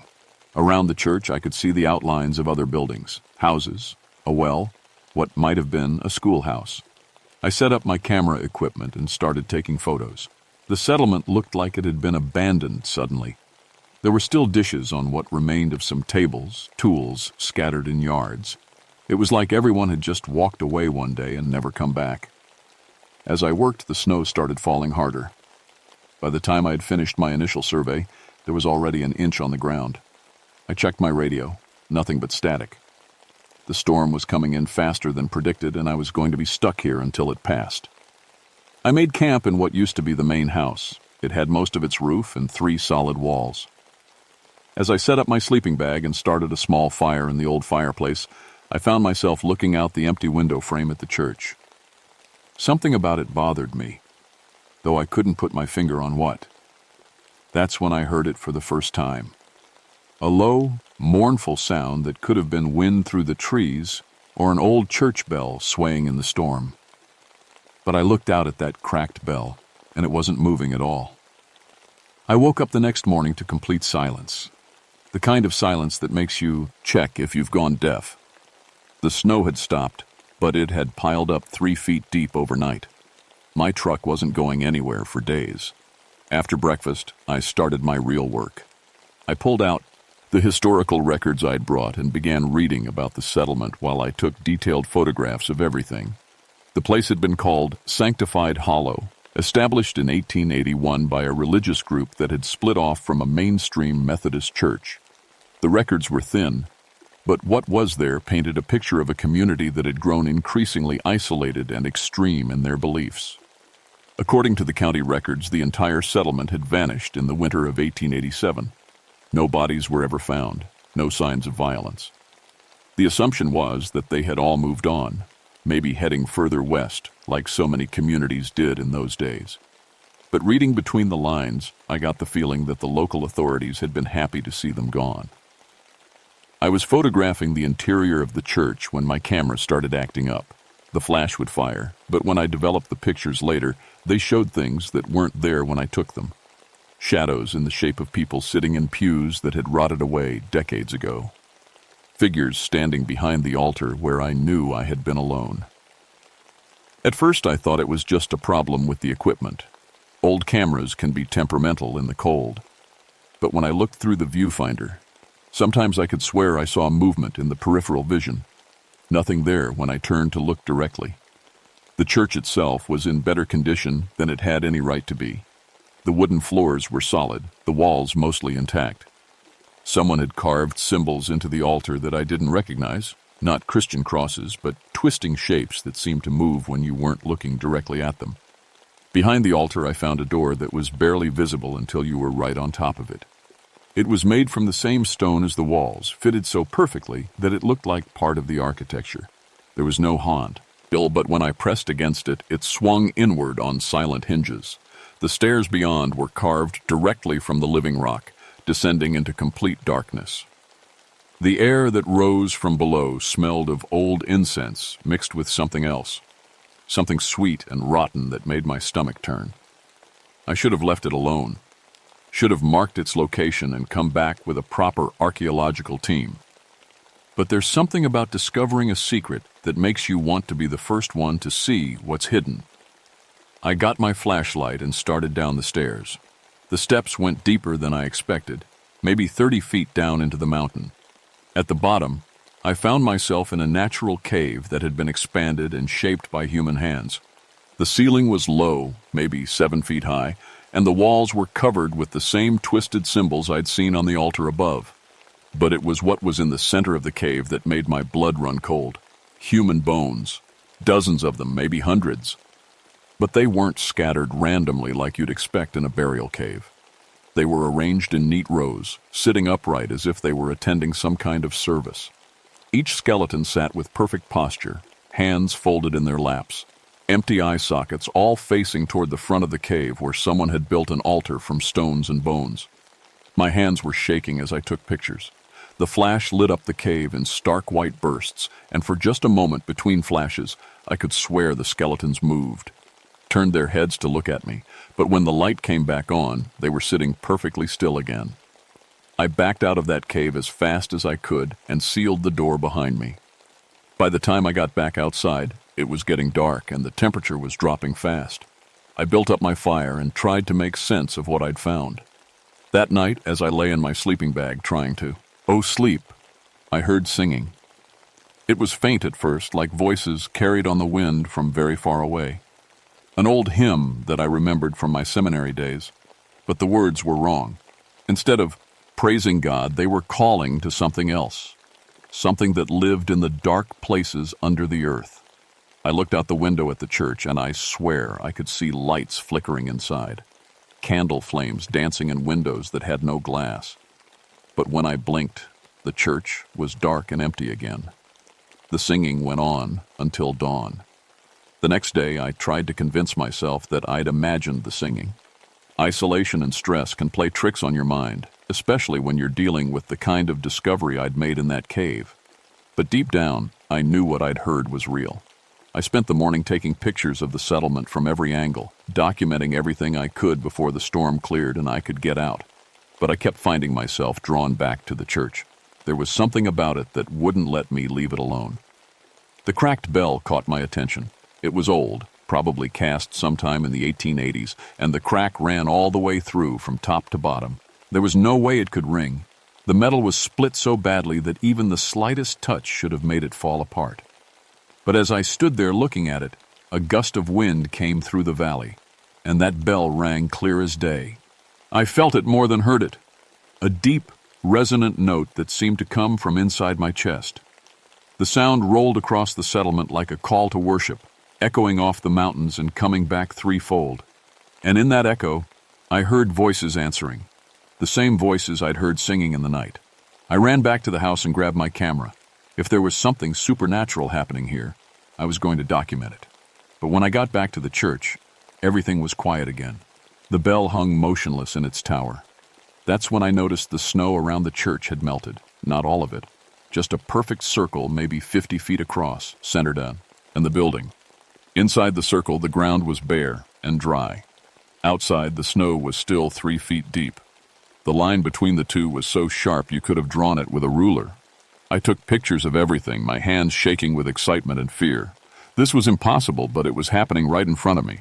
When I developed these photos, they were going to change everything we thought we knew about this place. As I worked, I became aware of being watched. You know that feeling, when the hair on the back of your neck stands up and you just know someone's eyes are on you. I kept turning around, expecting to see someone standing in the tree line or watching from one of the ruined houses, but there was never anyone there. At least, not anyone I could see. I was photographing the melted circle when I heard footsteps in the church behind me. Slow, deliberate steps, like someone pacing back and forth in front of the altar. I called out, thinking maybe another hiker had made it through the storm somehow. "Hello? Is someone in there?" The footsteps stopped. I waited, but no one answered. So I walked up to the church door and pushed it open. The interior was empty, but the air was warm. Not just warmer than outside, actually warm, like someone had been running a heater. And there was that smell again, the incense and rot I'd noticed in the cave below. I walked down the center aisle between the broken pews, my footsteps echoing in the empty space. The altar at the front looked different than it had the day before. The carved symbols seemed deeper, more pronounced. And there were new markings that I didn't remember seeing. Words carved into the wood in a language I didn't recognize. Behind the altar, the hidden door to the cave stood open. I know I'd closed it the day before. I specifically remembered pressing it shut and making sure it was sealed. But now it gaped, open like a mouth, and that sweet, rotten smell was pouring out of it stronger than ever. As I stood there staring at the opening, I heard something that made my heart stop. Singing. Coming. From below. It was the same hymn I'd heard the night before, but now I could make out individual voices. A whole congregation down there in that cave, singing their twisted worship songs to whatever they thought was listening. I should have run then, should have grabbed my gear and hiked out through the snow, even if it meant freezing to death in the mountains. But I was a historian, trained to document and preserve. And this was the discovery of a lifetime. I got my flashlight and started down the stairs again. The cave was exactly as I'd left it. Rows of skeletons sitting in perfect formation, all facing the bone altar. But now, in addition to the singing, I could hear other sounds. Whispered prayers in that same unknown language. The rustle of clothing that had rotted away decades ago. The soft sound of breathing from lungs that no longer existed. And as I stood there in the darkness, surrounded by the dead, one of the skeletons in the front row turned its skull to look at me. Its jaw opened and closed as if it were trying to speak.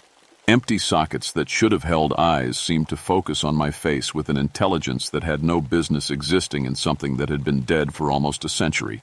Then another skeleton turned. And another. Until the entire congregation was staring at me with their hollow faces, their bone fingers pointing in my direction as they sang their horrible song. I ran. I bolted up those stairs and slammed the stone door behind me so hard that dust rained down from the church ceiling. But even through the thick stone, I could still hear them singing down there in the dark. I didn't sleep that night. How could I? Every time I closed my eyes, I saw those empty sockets staring at me, heard those voices calling out in their dead language. By morning I was exhausted and shaking, but I was also more determined than ever to understand what I'd stumbled into. I went through the historical records again, this time looking for details I might have missed. The settlement at Sanctified Hollow had been led by a preacher named Ezekiel Bone, a name that now seemed far too appropriate given what I'd found in the cave below the church. According to the sparse records, Bone had preached that the end times were coming and that his followers needed to prepare for judgment by embracing death. He claimed to have visions of a great serpent that would rise from beneath the earth to devour the sinful world. The only way to survive, he said, was to die pure and wait for resurrection in a better world. The last official record of the settlement was from November 1887, when a state inspector had come to check on reports of strange activities in the valley. His report was brief and heavily redacted, but what remained painted a disturbing picture. He'd found evidence of ritual sacrifice, including human remains arranged in what he called patterns of worship. The inspector had recommended that the state intervene immediately, but by the time authorities arrived the following spring, the settlement was empty. No signs of violence, no indication of where the residents had gone, just empty buildings and silence. But I was starting to think they hadn't gone anywhere at all. As I read, the temperature in the ruined house began to drop. My breath started coming out in white puffs, even though I had a good fire going. The flames themselves seemed to shrink and turn blue, casting strange shadows on the walls. That's when I heard the bell ring again. This time, it wasn't just one clear note. It was a rhythm, the slow, measured toll of a funeral bell calling people to service. And from outside, I could hear them responding. Footsteps in the snow moving toward the church, voices murmuring prayers and hymns. I looked out the window and saw them. The congregation of Sanctified Hollow was coming to worship. They moved through the snow like it wasn't there, their feet not quite touching the ground. Men, women, even children, all dressed in the simple clothes of 19th century mountain folk. But their faces were wrong. Pale as moonlight, with eyes like black holes and mouths that moved constantly in silent prayer. They filed into the church one by one, and soon I could see the warm glow of candlelight flickering in the windows. The singing started up again, louder now, and I could finally make out some of the words. They weren't singing to God. They were calling to something else, something that lived in the dark spaces between worlds. A serpent god that promised resurrection to those faithful enough to die for it. I knew I should leave. Every rational part of my mind was screaming at me to grab my gear and run for the mountains. But I also knew that if I left now, no one would believe me. The pictures I'd taken could be explained away. The stories I'd tell would sound like the ravings of a man who'd been alone too long in the cold. I needed more evidence. I packed my camera and flashlight and headed for the church. The door was standing open when I got there, warm air and candlelight spilling out into the night. I could see them inside, dozens of ghostly figures sitting in pews that had been broken and rotten just hours before. The church itself looked different too, restored to what it must have been like in life with polished wood and gleaming fixtures. At the front of the church, a tall figure in preacher's robes stood behind the altar. His face was hidden in shadow, but I could see his mouth moving as he led the congregation in their unholy service. I raised my camera and took a picture. The flash lit up the entire church for a split second, and in that moment of white light, I saw them all turn to look at me. Dead faces with living eyes, mouths open in surprise and anger at being interrupted. The preacher, who could only be Ezekiel Bone himself, pointed one long finger in my direction. "Brother," he said in a voice like grinding stone, "you have come at last to join our eternal service." The congregation rose as one and began moving toward me, their feet still not quite touching the ground. I ran, but they followed. I could hear them behind me as I stumbled through the snow toward the ruins of the house where I'd made camp. Their voices calling out in that strange language, promising salvation and eternal life for those willing to embrace death. I made it inside and barricaded the door, but I could see them gathering outside. They surrounded the house, but didn't try to break in. Instead, they stood in the snow and sang, their voices rising and falling in harmonies that made the windows rattle. That's when I remembered something from my seminary training. I dug through my pack until I found the small bottle of holy water I'd carried for years as a good luck charm. It wasn't much, but it was all I had. The singing stopped abruptly. Outside, I could hear Ezekiel Bone's voice speaking directly to me through the walls. "You cannot hide from salvation, brother. We have been waiting so long for someone to complete our work. The serpent stirs in his sleep, and soon he will wake. Join us willingly, and your death will be quick. Refuse, and we will take what we need anyway." I understood then what had really happened to the settlement. Bone had convinced his followers that they needed to die to achieve salvation. They had performed their ritual sacrifice in the cave below the church, arranging themselves in worship as they waited for their promised resurrection. But something had gone wrong. Instead of salvation, they had found only a hungry darkness that fed on their faith and kept them trapped between life and death. And now they wanted me to complete their ritual, to be the final sacrifice that would wake their serpent god and set them free. The walls of the house began to shake.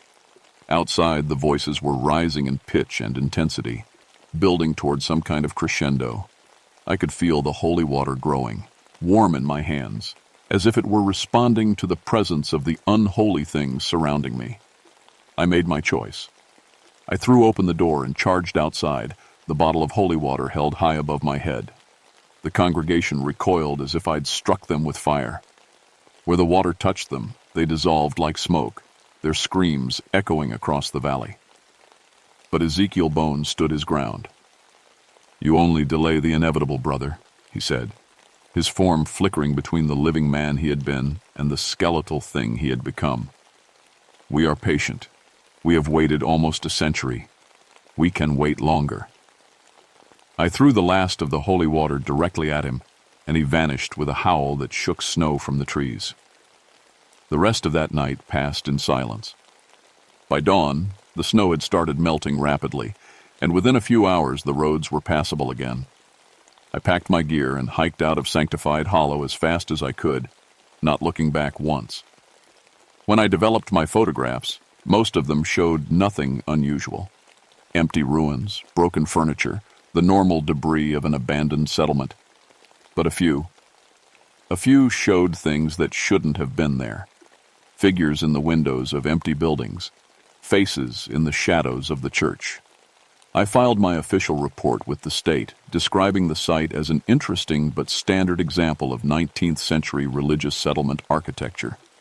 I made no mention of the cave below the church or what I'd found there. Some secrets are too dangerous to share. But I kept copies of everything: the photographs, the historical records, my personal notes from those 3 days in the valley. I locked them all away in a safe deposit box, along with a letter explaining what I'd really found in that place. Because Ezekiel Bone was right about one thing. They are patient, and they're still waiting. I left the Forest Service 6 months later. I couldn't stand the thought of going back into those mountains, knowing what was hidden in the dark places between the trees. I moved to Florida, as far from the West Virginia hills as I could get, and tried to forget what I'd seen. But some things don't let you forget them. Every November, when the weather starts to turn cold, I hear them singing, faint and far away, like voices carried on a wind that blows from mountains 1,000 miles away. The same hymns, the same twisted prayers to their serpent god. And sometimes, late at night when I'm alone, I find myself humming along. The thing is, I still dream about that cave, about all those skeletons sitting in their perfect rows, waiting for someone to complete their ritual. In my dreams, I can see that there's one empty spot in the front row, a space just the right size for one more believer, a space that's waiting for me. I'm 65 years old now, and I know I don't have many years left. When my time comes, I wonder if I'll have the strength to resist their call, or if I'll find myself driving back to West Virginia, back to Sanctified Hollow, back to that cave beneath the church where the faithful wait for resurrection. Because the truth is, after what I saw in that place, I'm no longer sure about anything I used to believe. Maybe Ezekiel Bone was right. Maybe the only way to find salvation is to embrace death and trust in something bigger than ourselves, even if that something has too many teeth and lives in the dark.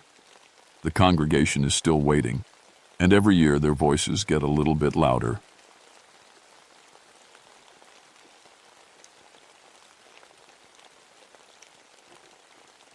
My name is Robert Ashmore, and I've spent 24 years walking these Carolina mountains. People think they know the Pisgah National Forest. Hikers come up here with their fancy gear and GPS devices, thinking they understand what they're dealing with. They don't. These mountains are older than anything you can imagine, and they remember things that happened long before any of us were born. I'm part Cherokee on my grandmother's side. Growing up, she used to tell me stories about the mountains being alive, about spirits that lived in the rocks and trees. I always figured they were just stories, the kind of tales old folks tell to keep kids from wandering too far into the woods. Now, I wish I'd listened better. June 1957 was hotter than usual. The air hung thick and heavy, and thunderstorms rolled through every few days without bringing much relief. I was working the Looking Glass Rock area, doing geological surveys for the Forest Service. Looking Glass is a massive granite dome that rises up from the forest like a bald head. Cherokee used to say it was sacred, that warriors would go there to prove themselves. I never paid much attention to those stories. My job was simple enough: map out cave systems, check for unstable rock formations, make sure the hiking trails were safe. I'd been doing this kind of work for years. I knew every trail, every rock face, every hiding spot in these mountains, or at least I thought I did. The first sign something was wrong came on a Tuesday morning. I was setting up my equipment near the base of Looking Glass Rock when I noticed my seismic readings were off. The instruments showed tiny vibrations in the granite, not unusual by itself since rock settles and shifts all the time. But these vibrations had a pattern to them, a rhythm, almost like, well, it sounds crazy now, but it reminded me of a heartbeat. I figured my equipment was acting up. The heat could mess with sensitive instruments, and I'd been using the same seismic detector for 5 years. I made a note to get it checked when I got back to headquarters, then went about my usual routine.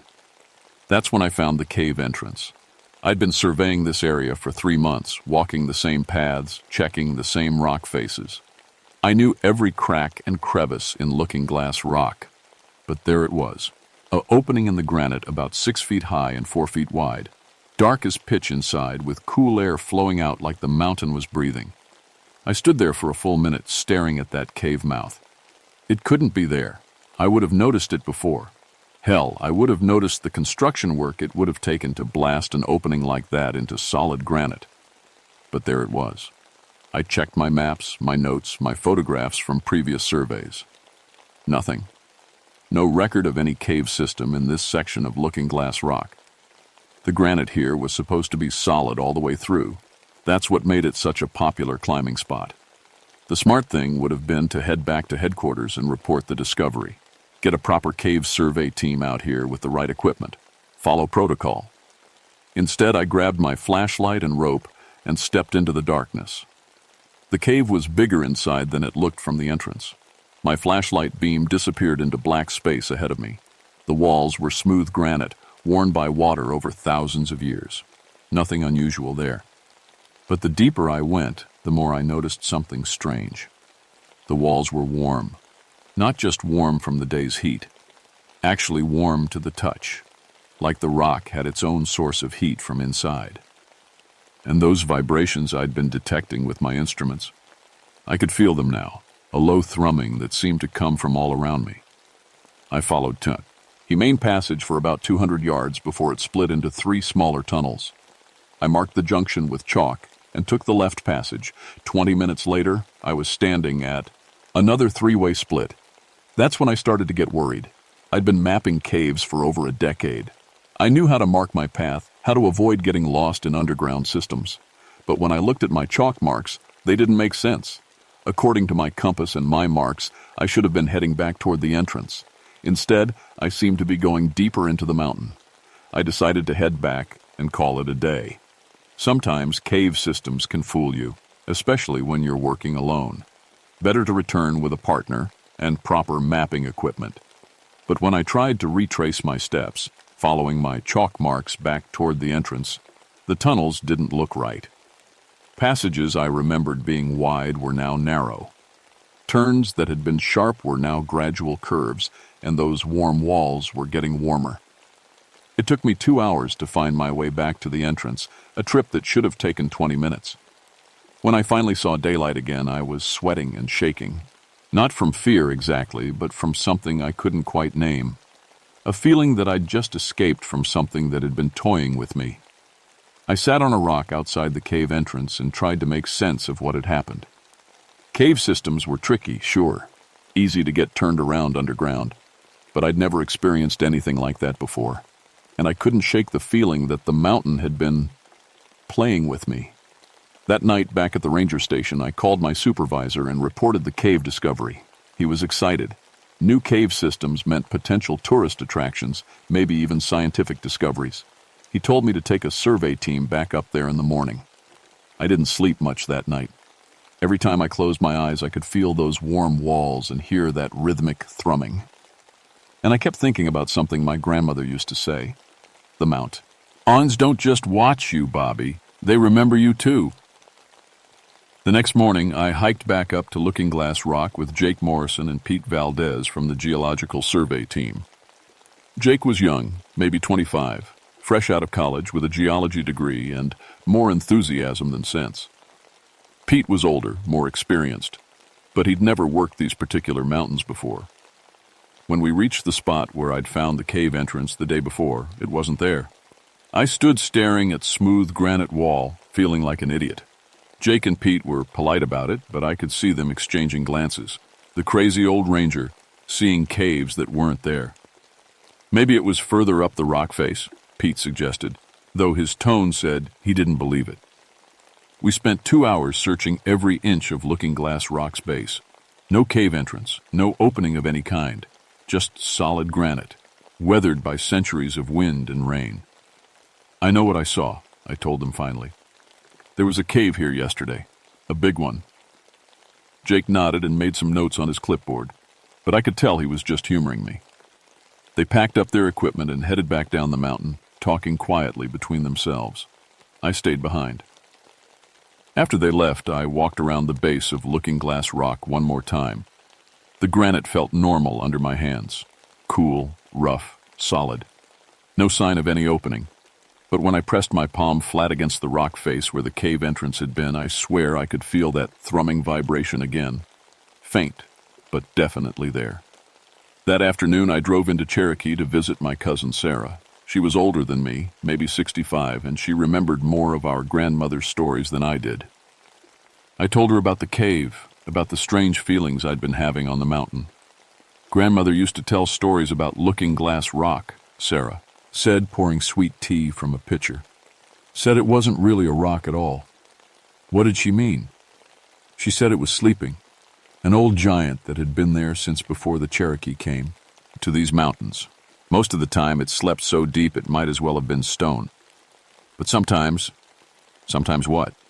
Sometimes it would wake up just enough to look around, test people who came onto its land, see if they were worthy. I felt a chill despite the hot afternoon. What happened to people who weren't worthy? Sarah looked at me seriously. They disappeared, Bobby. Just gone. Like the mountain swallowed them up. That evening, I went back to Looking Glass Rock alone. I don't know what I was expecting to find, but I needed to see for myself. The sun was setting, painting the granite dome in shades of red and gold. Beautiful country. The kind of place that makes you understand why people fight to protect it. I was walking around the base of the rock, checking one more time for any sign of a cave entrance, when I heard the sound. It was low and deep, like a groan coming from inside the mountain itself. Not quite loud enough to be sure I was really hearing it, but there. I pressed my ear against the rock face and held my breath. Thump, thump, thump, thump, thump, thump. A heartbeat. Slow and steady like something very large was sleeping just below the surface. I jerked back from the rock and nearly fell over. The sound stopped immediately, but the silence that followed felt heavy, watchful, like I'd woken something up and it was trying to figure out who had disturbed its sleep. The sun finished setting while I stood there, and darkness crept up from the valleys below. I should have headed back to my truck, but something kept me rooted in place. A feeling that something important was about to happen. That's when I saw the face. It was subtle at first, just shadows and moonlight playing across the granite surface. But the longer I looked, the clearer it became. Eyes the size of boulders, carved into the rock face by erosion and time. A mouth that might have been a natural crack in the stone, but seemed to curve in a slight smile. Features so large I had to step back to see them clearly. The face was looking at me. I told myself it was just my imagination, just natural rock formations that happened to look like facial features in the right light. Mountains don't have faces. Mountains don't watch people. But then one of the eyes blinked. Not like a human blink, more like a slow shift in the shadows, the way light changes when a cloud passes over the moon. But deliberate. Purposeful. I ran. I'm not proud of it, but I turned and ran through those woods like a scared kid, crashing through underbrush and stumbling over roots in the dark. Branches tore at my clothes and face, but I didn't slow down until I reached my truck. My hands were shaking so bad I could barely get the key in the ignition. All the way down the mountain road, I kept checking my rearview mirror. Not for cars, for the mountain itself. Half convinced I'd see that massive face peering over the treetops, watching me flee. Back home, I poured myself 3 fingers of bourbon and tried to think rationally about what I'd experienced. Stress, maybe. I'd been working too hard, spending too much time alone in the woods. The human mind could play tricks on you when you were isolated and tired. But when I finally went to bed that night, I could still feel that rhythmic vibration, like the whole world was pulsing with a slow, steady heartbeat. And in my dreams, I heard a voice like grinding stone say, "Welcome home, little one. I've been waiting for you." I didn't go back to Looking Glass Rock for 3 days. I told myself I was catching up on paperwork, filing reports, taking care of administrative duties. The truth was, I was scared. On Thursday morning, my supervisor called me into his office. "Bobby, we got a problem up at Looking Glass," he said, spreading topographic maps across his desk. "Hikers are reporting trail markers that don't match our maps. Paths leading to dead ends, bridges over streams that aren't there anymore." I leaned over the maps, studying the familiar terrain. "What kind of changes are we talking about?" "Significant ones. The main trail to the summit seems to have shifted about 50 yards east. And there are reports of new rock formations, boulders, and stone walls that weren't there last month." My mouth went dry. "How is that possible?" "That's what we need you to find out. You know that area better than anyone. Take a team up there and figure out what's happening." I wanted to refuse. Every instinct told me to stay away from Looking Glass Rock. But I was a professional, and people were getting lost on trails I was responsible for maintaining. I assembled a small team, Jake Morrison again, plus Maria Santos, a trail maintenance supervisor, and Tom Whitehorse, a Cherokee guide who knew the old stories as well as the modern trails. I figured if something supernatural was happening, Tom would recognize it. We hiked up to Looking Glass Rock on Friday morning, and immediately I could see the problems the hikers had reported. The main trail had shifted, not dramatically, but enough to make the old trail markers useless. Stone cairns that marked safe passage were in different positions, and there were new rock formations scattered around the base of the mountain as if someone had been rearranging boulders overnight. "This is impossible," Maria said, consulting her GPS unit. "According to this, we should be standing in the middle of Cascade Creek right now."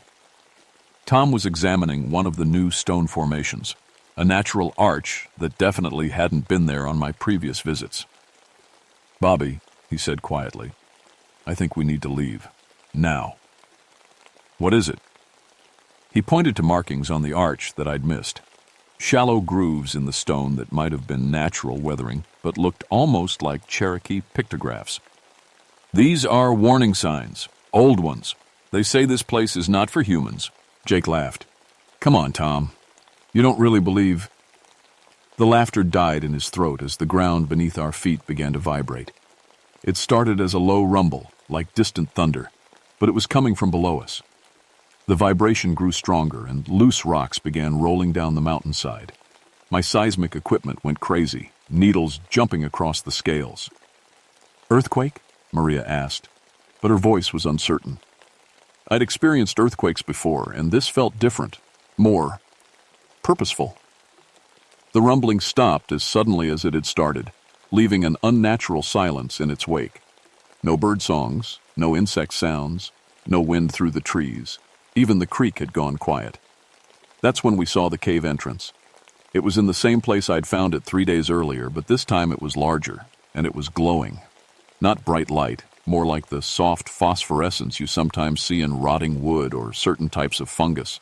A pale greenish glow that seemed to pulse with the same rhythm I'd felt in the ground. "Nobody move," I said, but Jake was already walking toward the entrance. "This is incredible," he called back to us. "I've never seen natural phosphorescence this strong in granite formations." He disappeared into the cave before any of us could stop him.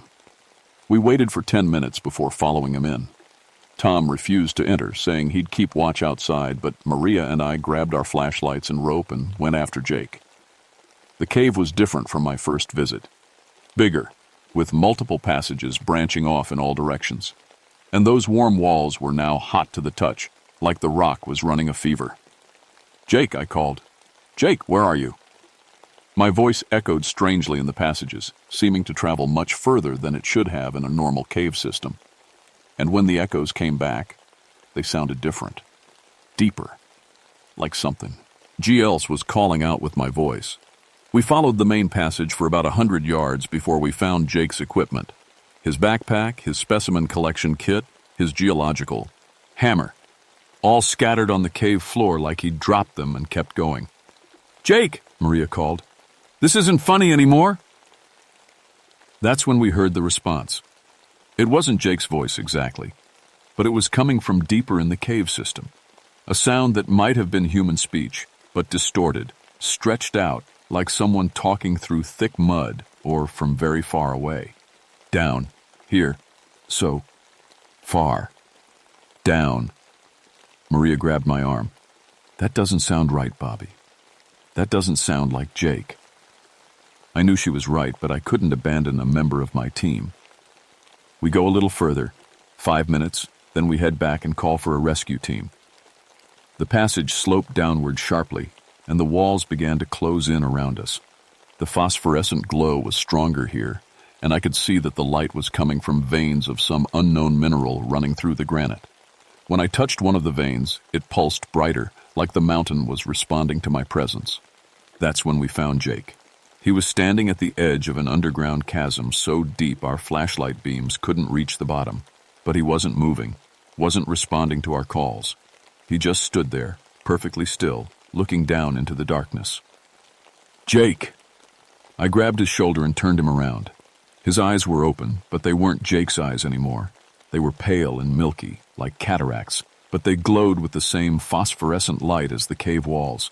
And when he spoke, his voice had that same distorted quality we'd heard echoing through the passages. "It's so beautiful. Down there," he said. "So warm and safe. The mountain wants us to stay." Maria screamed. I don't blame her. Jake's face was changing as he spoke, his features becoming smoother, more rounded, like they were carved from stone. His skin had taken on a grayish color, and when he smiled, his teeth looked like quartz crystals. "Stay with us," he said, reaching for Maria with hands that were too long, fingers that moved like they had too many joints. "The mountain is lonely. It wants friends." I grabbed Maria's hand and ran.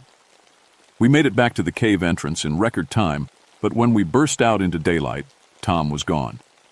We found him 20 minutes later, walking in circles at the base of Looking Glass Rock, his eyes the same milky white as Jake's had been. "The mountain is waking up," he said in that slow, distorted voice. "It wants to stretch. It wants to walk again. Soon." Maria and I got out of there as fast as we could. By the time we reached the ranger station, she was in shock, barely able to speak. I called for a medical team and a search and rescue unit, then sat down to write the most unbelievable report of my career. That night, I called Sarah again. "It's not sleeping anymore, is it?" I asked her. There was a long pause before she answered. "No, Bobby, I don't think it is. And that means we're all in trouble." The rescue teams found nothing.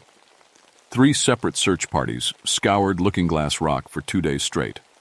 They found no trace of Jake or Tom, no sign of the cave entrance I'd described, no phosphorescent minerals or underground chasm. The official report listed both men as missing, presumed lost in the wilderness. But I knew better, and I knew the mountain wasn't finished. Maria was in the hospital for observation, suffering from what the doctors called acute stress reaction. She kept telling anyone who would listen about the cave, about Jake's transformation, about eyes that glowed like moonlight. They gave her sedatives and recommended psychiatric evaluation. I should have been with her. Instead, I was in the Cherokee community, talking to the oldest people I could find. Leers, telling stories I should have paid attention to years ago. The mountain that walks, they called it. Not Looking Glass Rock, but something much older and much more dangerous. According to the stories, it had been sleeping for over a century, but every few generations it would stir, test the people living in its shadow, decide whether they were worthy to share its domain. "What happens to the unworthy?" I asked. The old woman I was speaking with, Grandmother Owl they called her, looked at me with eyes that had seen too much. "They become part of the mountain. Their bodies feed it. Their spirits become its dreams. It grows stronger with each feeding. And the worthy? They become guardians, protectors. They learn the old ways of speaking to stone and earth, of keeping the mountain calm when it wants to walk." I thought about Tom, who had Cherokee blood like me, who had recognized the warning signs but had been taken anyway. "How do you prove worthiness?" I asked. Grandmother Owl was quiet for a long time. Finally, she said, "You go to the mountain alone. You enter its heart willingly, and you offer yourself as either food or guardian. You let it choose." That night, I sat on my porch with a bottle of bourbon and thought about courage. I'd always considered myself a brave man, 24 years in the mountains, dealing with everything from black bears to flash floods to lost tourists. But this was different. This was walking voluntarily into the mouth of something that had already swallowed 2 good men, but I was the only one who knew the truth, the only one who could stop it before it decided to really wake up, to stretch its stone limbs and walk through the valleys below. The Cherokee stories were clear about what happened when the mountain moved. Whole communities disappeared, crushed under its feet or absorbed into its mass. I made my decision. The next morning, I drove up to Looking Glass Rock alone. No equipment, no backup, no radio contact. Just me and the knowledge that I probably wasn't coming back. The mountain was waiting for me, the cave. Entrance was there, obvious as daylight, glowing with that soft phosphorescent light. But now it was huge, 20 feet high and just as wide, like a mouth opening to receive a meal. I walked in without hesitation. The passages had changed again, simplified into a single tunnel that led straight into the heart of the mountain. The walls were warm and smooth, almost organic looking, and they pulsed with that slow heartbeat rhythm.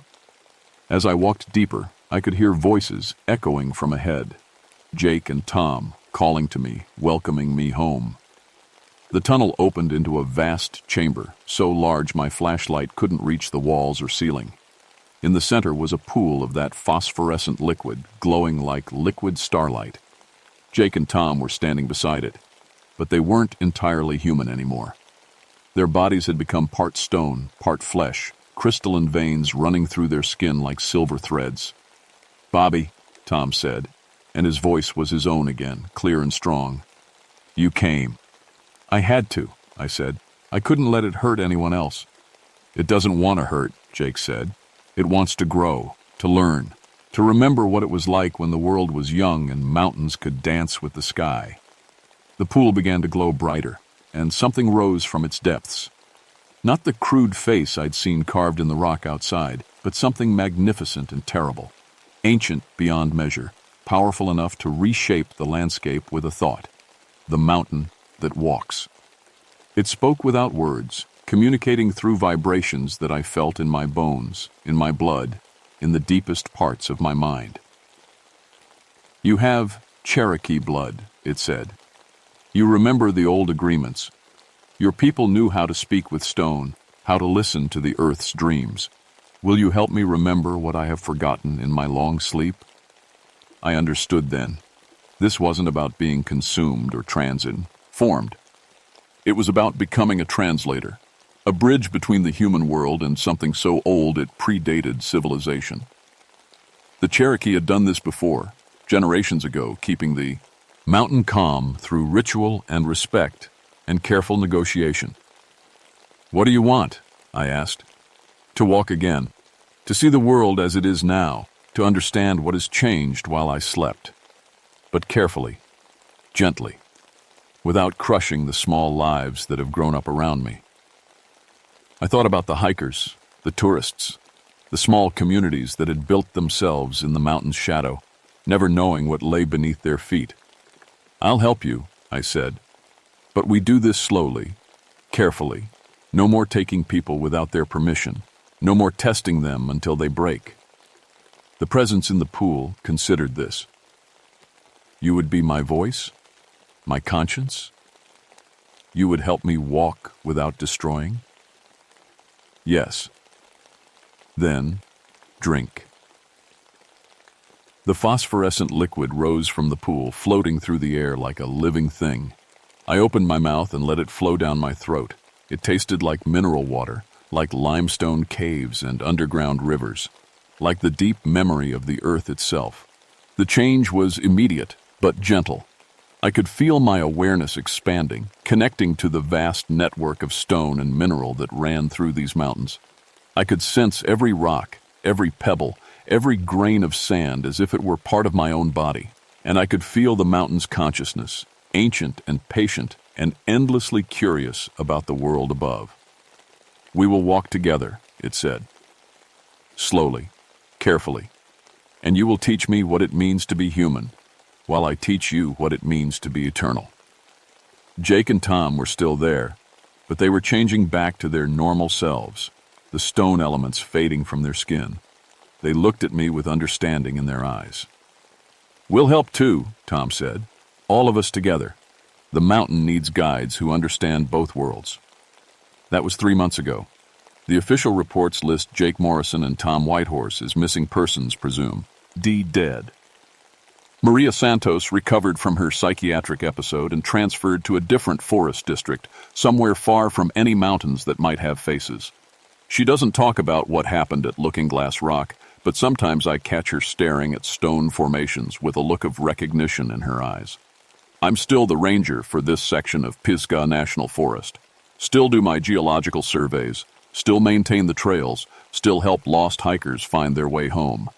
But now I have additional responsibilities. The mountain moves slowly, carefully, just as we agreed. A few inches at a time, over weeks and months. New rock formations appear gradually enough that geologists attribute them to normal erosion and tectonic shifting. The cave system expands and contracts according to ancient rhythms that only Jake, Tom, and I can predict. And sometimes, late at night when the moon is dark, the mountain walks. I feel it stirring beneath my feet, sense the massive limbs stretching, the stone joints flexing after centuries of stillness. It moves through the deep places, far below the surface where humans rarely venture. But sometimes I catch glimpses of what it sees on these nocturnal wanderings. Underground rivers that span hundreds of miles, caverns filled with crystalline formations that sing in harmonies older than music, the roots of other mountains that extend down into the earth's molten heart. The mountain is teaching me patience, how to think in geological time, where a human lifetime passes like a single breath. It's teaching me to listen to the speech of stone, to understand the slow conversations that rocks have with wind and water and time. In return, I'm teaching it about the small, quick lives that flourish in its shadow, about the beauty of temporary things, the way flowers bloom and fade in patterns too brief for it to have noticed before, about hosh, human love and loss and the fierce determination to protect what matters, even when you know it won't last forever. Jake has become our specialist in mineralogy and cave systems. His geological training, combined with his new understanding of living stone, makes him invaluable in predicting how the mountain's movements will affect surface features. Tom handles the cultural aspects, working with the Cherokee community to restore old traditions of mountain respect and negotiation. We're not the same men we were before. The change goes deeper than just knowledge or responsibility. We age more slowly now, think in longer terms, feel the pulse of the earth in our bones. But we're still human, still connected to the world above ground, still committed to protecting both sides of this ancient relationship. The hikers and tourists who visit Looking Glass Rock never see what we see.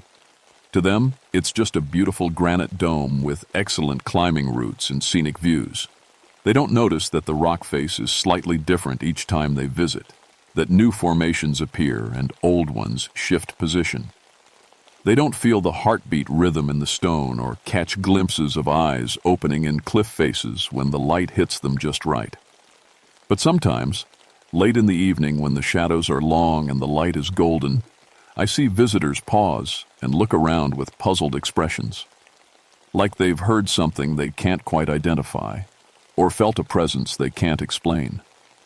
The mountain is learning to be subtle, to communicate without frightening, to make contact with those who might be ready to understand. There are others like us now, in mountain ranges around the world. The network is ancient, but had been dormant for generations. As more mountains wake from their long sleep, more guardians are chosen, more bridges built between the human world and the deep consciousness of stone. I still file my reports, still maintain the trails, still help lost hikers. But now I also monitor seismic activity that has nothing to do with tectonic plates, track these, or movements of entities that don't appear on any geological survey, and negotiate treaties between civilizations separated by millions of years of evolution. My grandmother would be proud. She always said the Cherokee were meant to be translators, to speak for the land when it couldn't speak for itself. I just never imagined the land would be so literally alive, or that its dreams would be so vast and strange and beautiful. The mountain still tests people sometimes, not with the violent hunger it showed before, but with gentler challenges. Hikers who show disrespect for the natural world find themselves lost on trails they've walked 100 times. Developers who want to blast or drill or build where they shouldn't discover that their equipment fails in mysterious ways. But those who approach with respect, who listen to the subtle communications of stone and earth, sometimes receive gifts. Perfect crystals that appear in their path. Rock formations that reveal hidden springs of fresh water. Cave systems that shelter them from sudden storms. The mountain is learning to be a neighbor instead of a predator, and we're learning to be its voice in a world that has largely forgotten how to listen to the speech of stone. Sometimes, late at night, I stand on my porch and feel the vast network of consciousness that runs through these ancient hills. The mountain that walks is just one node in a web that spans continents, connecting stone giants that have watched over the earth since before humans existed. They're waking up now, slowly, carefully, ready to resume their role as guardians of the deep places. The world is about to remember that it was never as solid or predictable as we thought. The mountains are stirring, and they have things to teach us about patience, permanence, and the long conversation between earth and sky that began billions of years ago and will continue long after our species is just another layer in the fossil record. But for now, they need translators, bridges between worlds, guardians who can walk in both realms and keep the peace between stone and flesh. My name is Robert Ashmore, and I am the voice of Looking Glass Rock, and I have work to do.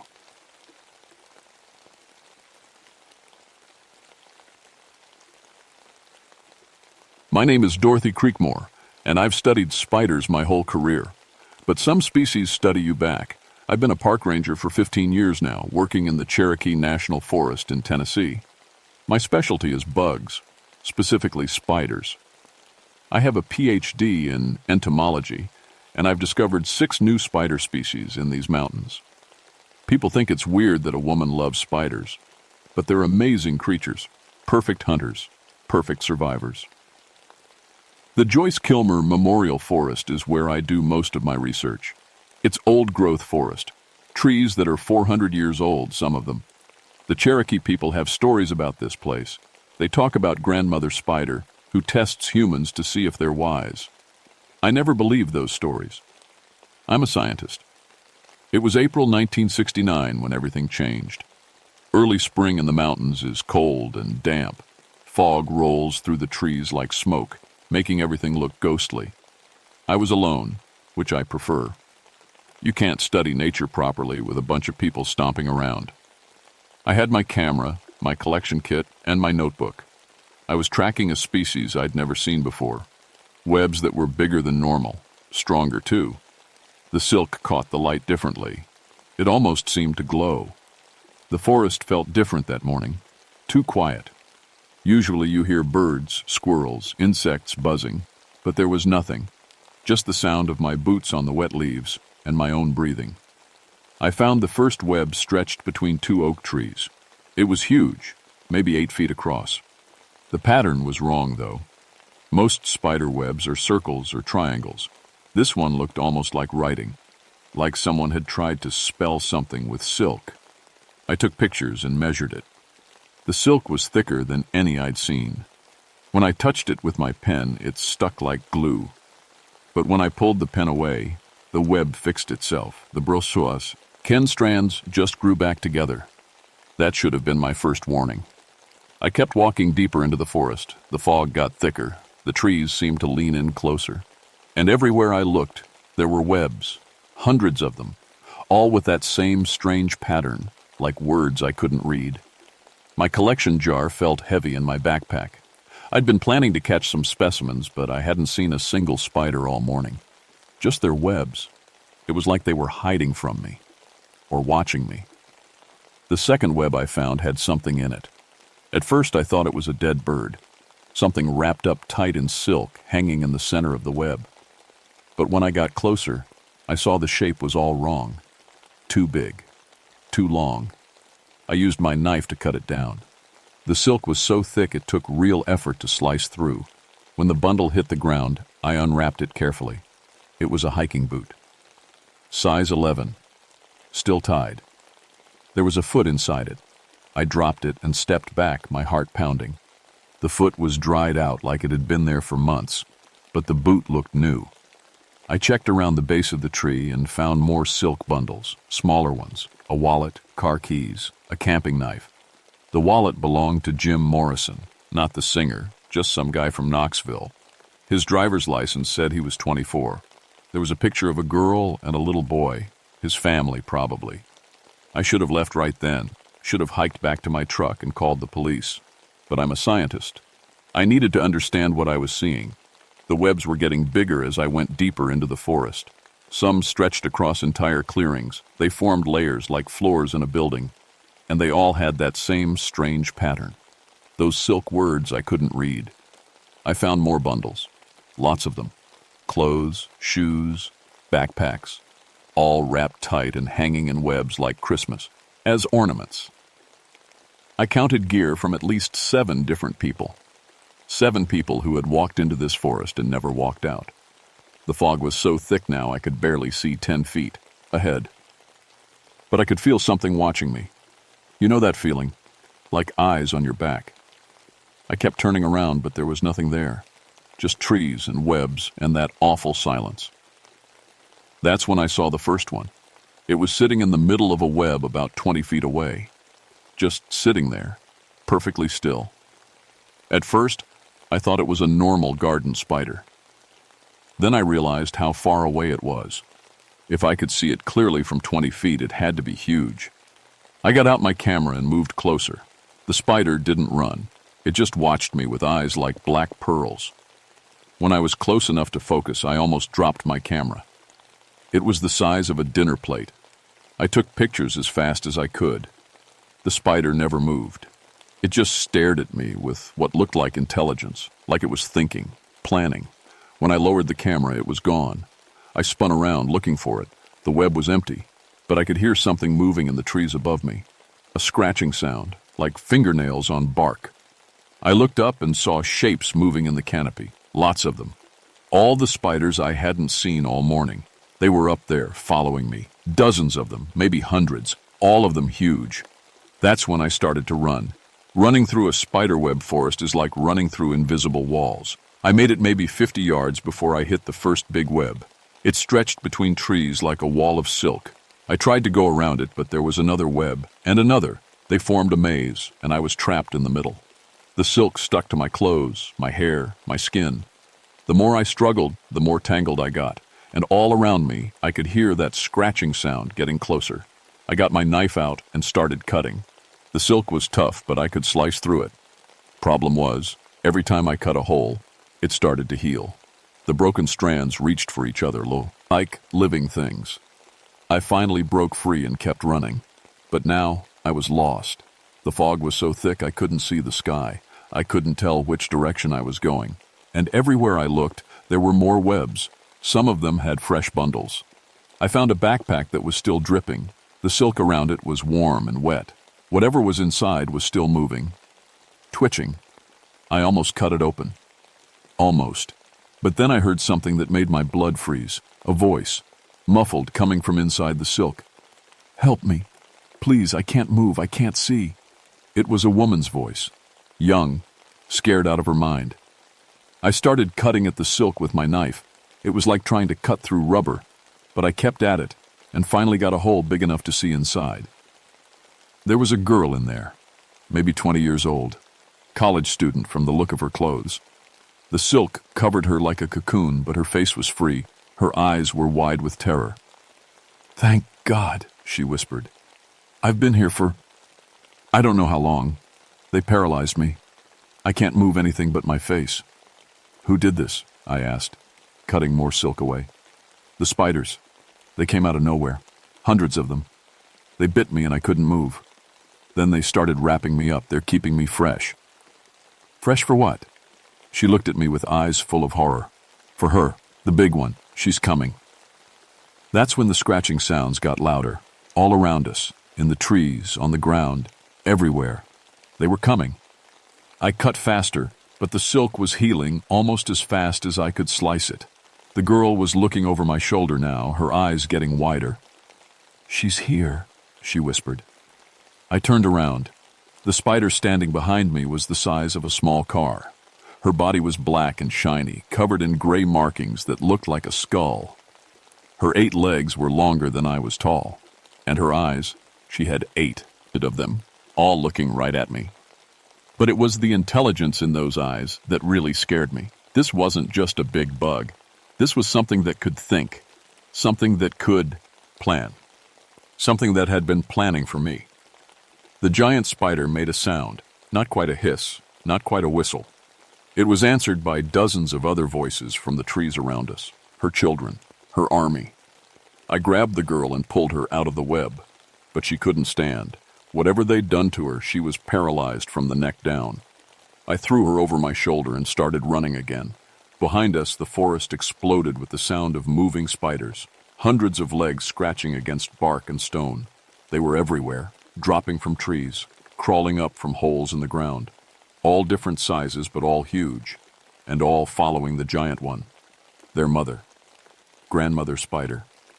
I carried the girl for maybe a quarter mile before I couldn't run anymore. My lungs were on fire, and she was heavier than she looked. I put her down next to a big oak tree and looked back. The spiders had stopped following us. They formed a circle in the distance, just watching, waiting. "Why aren't they attacking?" I asked. The girl was shivering. "She's testing you. That's what she does. She tests people to see if they're smart enough to survive." "Tests them how?" "I don't know. I failed mine." The fog was starting to clear, and I could see we were in a small clearing. There was only one way out, a narrow path between 2 huge webs. The The spiders wanted us to go that way. It was a trap, but it was the only choice we had. I picked up the girl again and started walking toward the path. As soon as I stepped onto it, the webs on either side of us came alive. Thousands of normal-sized spiders poured out of them, but they didn't attack. They just watched us walk by. The path led to the biggest web I'd seen yet. It filled an entire clearing, stretching from tree to tree like a huge net. And in the center of it, waiting for us, was Grandmother Spider. Up close, she was even more terrifying. Her body was covered in markings that looked like Cherokee writing.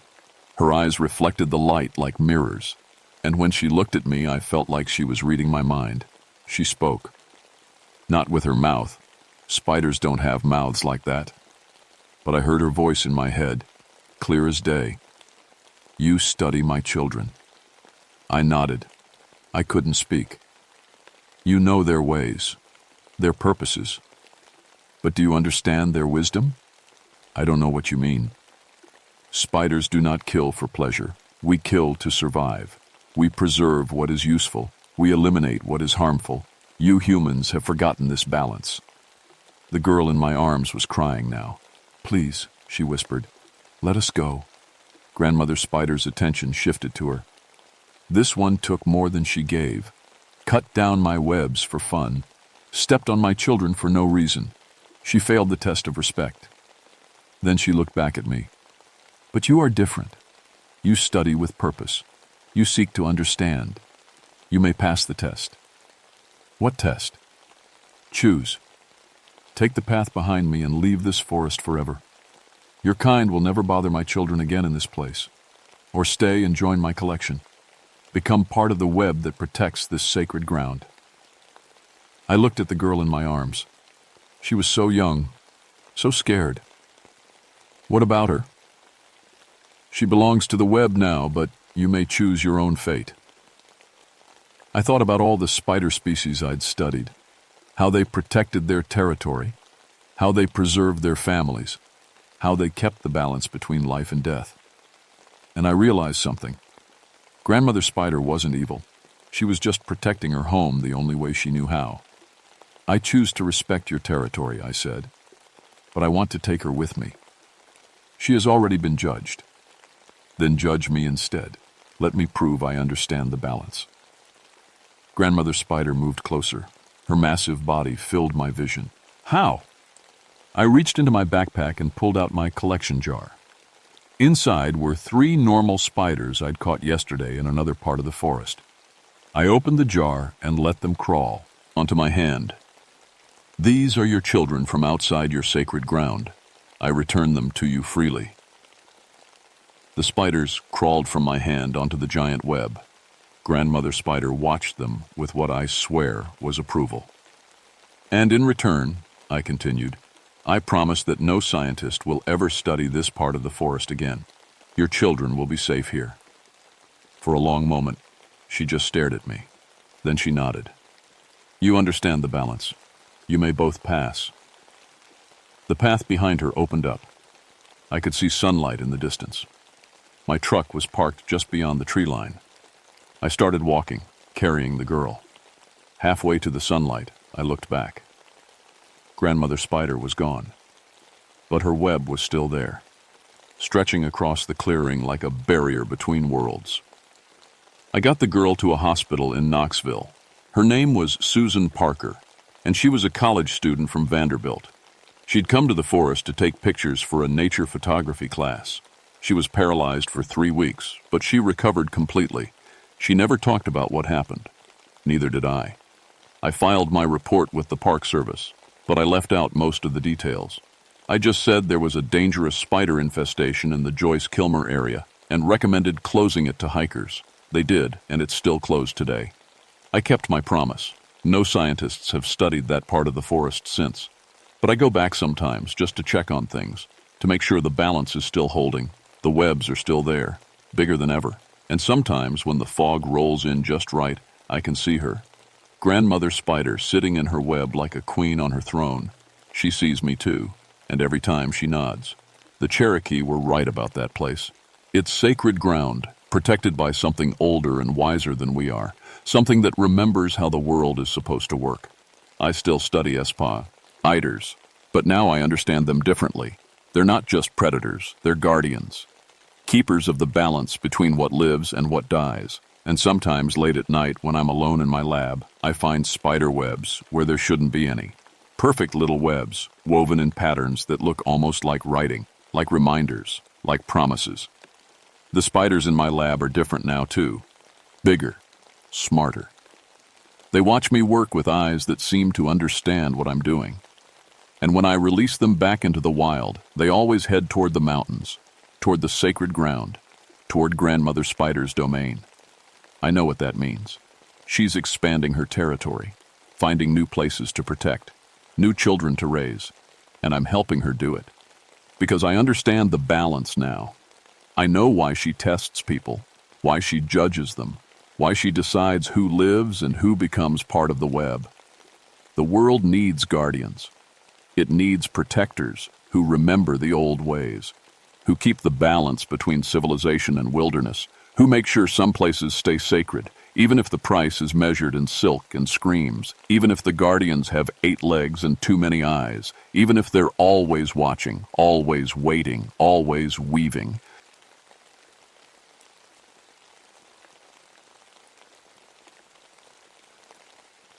My name is Michael Riverstone, and I've been a park ranger for 20 years. In that time, I've found 847 lost people. Kids who wandered off trails, hikers who got turned around, elderly folks who forgot which path led home. I know these mountains like my own backyard, every creek and ridge in Shenandoah National Park. People always ask how I do it, how I can track someone through miles of wilderness when search dogs give up. The truth is simple. I think like they do. A scared 6-year-old will follow water downstream. A teenager will climb up trying to get cell service. An adult will stick to paths, even the wrong ones. I learned this the hard way. 8 years ago, my daughter Emma went missing during a family camping trip. She was 7, curious about everything, always asking questions. One morning she wasn't in her sleeping bag. We searched for 3 days before we found her at the bottom of Miller's Ravine. She'd been following a butterfly, my wife said later. Just following a pretty butterfly right off a cliff. That's when I became the guy who finds lost kids. Because every child I bring home safe is one less family that has to go through what we did. Which is why I was hiking down to Copper Creek at dawn on March 15, 1988. 7-year-old Tommy Morrison had vanished from his family's campsite sometime during the night. His parents woke up to find his sleeping bag empty and the tent zipper open. By the time they called us, he'd been missing for 6 hours. The morning was cold and wet. Spring comes late to these mountains, and patches of snow still clung to the shadowy places.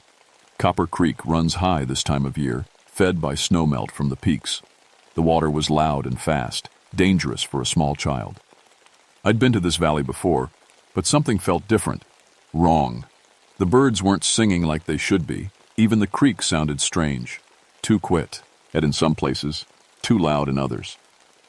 My search dogs, Rex and Maggie, kept whining and pulling back toward the main trail. In 20 years, I'd never seen them act like that. "Come on, guys," I said, checking my compass. "Kids' tracks head this way." I'd found Tommy's footprints near the creek bank, small sneaker treads heading upstream. But there was something odd about them. They were too deep for a 7-year-old, like he was carrying something heavy. And there were other prints mixed in, more small feet, maybe 3 or 4 other kids. That didn't make sense. No other children had been reported in this area. The trees grew thicker as I followed the creek deeper into the valley. Old-growth forest, the kind that makes you feel small. Huge oaks and maples that were here when the first settlers came through. The mist hung low between the trunks, making everything look soft and dreamlike. That's when I found the first toy. It was sitting on a flat rock right beside the creek, a little wooden boat, hand-carved and painted blue. The paint was faded but not weathered, like it had been there for years but somehow protected from rain and sun. I picked it up, turning it over in my hands. "Tommy?" I called out. My voice echoed weirdly in the mist. "Tommy, are you here?" No answer. Just the sound of water flowing over stones. I put the boat in my pack and kept following the tracks. They were clearer now, easier to see in the soft mud beside the creek. Tommy's prints and those other small ones. But the deeper we went into the valley, the more my dogs held back. Finally, Rex just sat down and refused to go any further. Maggie was shaking. I'd never seen anything like it. "Okay," I said, patting Rex's head. "You two wait here. I'll be back." I tied their leashes to a tree and continued alone. The silence was getting to me. These mountains are never truly quiet. There are all always birds calling, squirrels chattering, wind moving through leaves. But here, the only sound was water flowing over rocks, and something else. Something that made me stop and listen hard. Laughter. Children's laughter coming from somewhere up ahead. My heart jumped. That had to be Tommy. Maybe he'd found other kids camping in the area. Maybe he was safe, just playing by the creek like kids do. I picked up my pace, following the sound. The laughter was light and happy, the kind you hear on playgrounds. It echoed off the trees, making it hard to tell exactly where it was coming from. But the tracks kept leading upstream, so I followed them. The creek made a sharp bend around a massive boulder, and that's where I saw them. 4 children playing in the shallow water. 3 boys and a girl, all around Tommy's age. They were splashing and laughing, chasing minnows with their hands. They wore old-fashioned clothes. The boys in short pants and suspenders. The girl in a simple dress. All of them were soaking wet. But I didn't see Tommy anywhere. "Hey," I called out. "Have you seen another boy? About your age? Brown hair?" The children stopped playing and looked at me. Their faces were pale, almost blue in the morning light. They didn't answer, just stared with wide, dark eyes. "I'm looking for a lost child," I said, stepping closer to the water. "His name is Tommy Morrison. He's been missing since last night." The girl smiled then. A sweet, innocent smile that should have made me feel better. Instead, it made my blood run cold. Because when she smiled, I could see the creek bottom right through her face. I blinked hard, shaking my head. The children were still there, still playing in the creek like nothing had happened. Solid and real. I must have imagined that see-through moment. Must have been the mist playing tricks on my eyes. "Did you hear me?" I asked again. "I'm looking for a boy named Tommy." This time the biggest boy answered. "Tommy's playing with us now," he said. His voice sounded strange, like it was coming from underwater. "He likes our games. Where is he?" I stepped closer to the creek bank. The water was deeper here, running dark and fast around the rocks. "I need to talk to him." "He's hiding," the girl said, giggling. "We're playing hide and seek. Want to play too?" Something about the way she said it made my skin crawl. These weren't normal kids. They were too pale, too quiet when they moved. And why weren't they cold? The water had to be near freezing, but they acted like it was summer.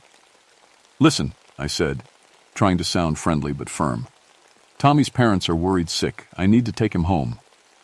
The children looked at each other, and I swear they had a whole conversation without saying a word.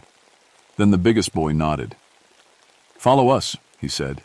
"We'll show you where he's hiding." They climbed out of the creek and started walking upstream. Their clothes should have been dripping, but no water fell from them. Their bare feet made no sound on the rocks. I followed, keeping my hand on my radio, even though I knew it wouldn't work this deep in the valley. We walked for maybe 10 minutes before I saw the ruins. It looked like an old camp of some kind. Stone foundations scattered through the trees, covered in moss and vines.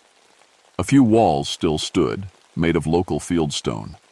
Between the ruins, I could see the remains of wooden buildings, rotted beams and collapsed roofs slowly being swallowed by the forest. "What is this place?" I asked. "Our camp," the girl said. "We've been here a long time." I knew about the old Civilian Conservation Corps camps from the 1930s. Young men had lived in places like this, building trails and fire towers during the Depression. But this felt different, older somehow. The children led me to the largest ruin, where most of one wall still stood. Carved into the stone, almost hidden by moss, I could make out words. Copper Creek Children's Camp, 1935. A children's camp.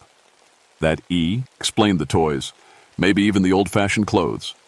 This must be some kind of historical reenactment group. Rich parents paying to have their kids experience life like it was in the old days. But where were the adults? Where was Tommy? "He's in there," the biggest boy said, pointing to a section of ruins near the creek. "In the swimming hole." My blood turned to ice. Swimming hole meant deep water. Deep, cold water that could kill a child in minutes. I ran toward the ruins, crashing through the undergrowth. Behind me, I could hear the children laughing.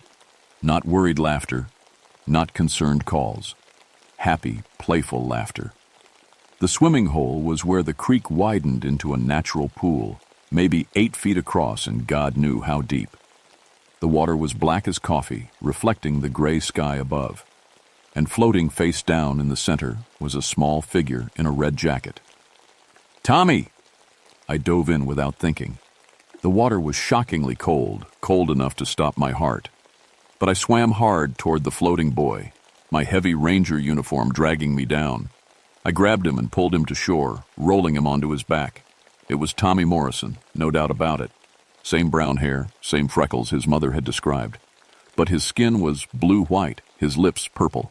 His eyes were open, but saw nothing. I started CPR immediately, pumping his small chest, breathing into his cold lungs. "Come on, kid, come on. Don't you dare die on me." Behind me, I could hear the other children talking. "He played too long," the girl said sadly. "He forgot he needed to breathe." "They always forget," one of the boys added. "But then they can play with us forever." I kept working on Tommy, pushing water out of his lungs, forcing air back in. His skin was so cold it hurt to touch. How long had he been in that water? His parents said he'd been missing since last night. In water this cold, that was impossible. He should have been dead hours ago. But then he coughed. Water poured out of his mouth, and he took a gasping breath. His eyes fluttered open, confused and scared. "It's okay," I said, Pita, hauling him into my arms. "You're safe now. I'm going to get you out of here." Tommy tried to speak, but only managed a whisper. The other kids, they wanted me to play." I looked around for the children who had led me here. They were gone. "What other kids, Tommy?" I asked, wrapping him in my jacket. "Tell me what happened." "They came to my tent," he said through chattering teeth. "Said they knew the best games. Wanted to show me their camp." "How many of them?" 4, maybe 5. They all looked sad until I said I'd play with them. He coughed up more water. But their games were scary. They kept trying to get me to go deeper in the water. Said I'd like it better underneath. I picked him up and started walking back toward the main trail. He was light, too light, like the cold had shrunk him somehow. Every few steps, I stopped to make sure he was still breathing. "Did they tell you their names?" I asked. "Sarah," he said quietly, "and Billy, and they said they died here, long time ago, said they were lonely. Kids say crazy things when they're in shock. Hypothermia can cause hallucinations. That had to be it. Tommy had wandered off, fallen in the creek, and his oxygen-starved brain had made up the other children. But I couldn't explain the toys, the wooden boat in my pack, the way my dogs had refused to go any further, or the fact that Tommy had been in near-freezing water for 10 hours and was somehow still alive. We made it back to where I'd left Rex and Maggie. The dogs went crazy when they saw us, barking and jumping like they hadn't expected to see me again. I radioed for a helicopter evacuation, and Tommy was airlifted to the hospital. He recovered completely. The doctors said it was a miracle, that water temperature should have killed him in an hour, not 10. They called it luck, adrenaline, maybe divine intervention. I called it something else. That night, I went to the local library and looked up everything I could find about Copper Creek. Most of it was boring stuff. Geological surveys, wildlife reports, trail maintenance, records. But buried in a 1935 newspaper, I found a small article that made my hands shake. Tragedy at children's camp. 5 young campers drowned when flash flood swept through Copper Creek Valley. Bodies of Sarah McKenzie, 8, Billy Patterson, 7, David Chen, 9, Mary Sullivan, 6, and Robert Hayes, 8, were never recovered despite extensive search efforts. Camp closed permanently following incident. 5 children. The same number Tommy said he saw. The same names he'd mentioned, delirious from cold and fear. I told myself it was coincidence. Kids hear stories, maybe local legends about the old camp. Tommy must have heard something and his traumatized mind mixed it with reality. But I kept thinking about those pale faces, the way they moved without making sound, the way the girl had smiled, and I could see right through her. 3 weeks later, another child went missing. 8-year-old Lisa Chen was camping with her family near Copper Creek. Just like Tommy, she vanished sometime during the night, leaving only small footprints leading toward the water. Just like Tommy, there were other prints mixed in with hers, small feet that shouldn't have been there. I was the first ranger on scene, and this time, I knew exactly where to look. Lisa's parents were frantic. Her mother kept crying and asking how a locked tent could be opened from the outside without waking anyone. Her father wanted to know why Lisa would leave in the middle of the night when she was afraid of the dark. I didn't have answers for them, but I had my own questions, and they were getting darker by the minute. The tracks led to the same ruined camp, the same swimming hole where I'd found Tommy. But this time, I wasn't alone. State police had sent 2 officers to help with the search, and we had 3 search dogs. The dogs acted just like Rex and Maggie had, whining, pulling back, refusing to go near the Watt, where Officer Martinez thought it was the scent of death. Maybe an animal had drowned upstream, making the dogs nervous. I knew better. We found Lisa's pajamas folded neatly on a flat rock beside the swimming hole. They were dry, which made no sense if she'd fallen in by accident. Beside them was another toy, a little wooden doll with painted hair and a faded blue dress. "Lisa," Officer Brooks called out. "Lisa, can you hear us?" The only answer was the sound of water moving over stones. But there was something else underneath it, something that made me strain to listen. Singing. Children's voices. Singing a song I almost recognized. "You hear that?" I asked Martinez. He cocked his head, listening. "Hear what?" "The singing." "I don't hear any singing, Riverstone." But I did. Faint and far away, like it was coming from underwater.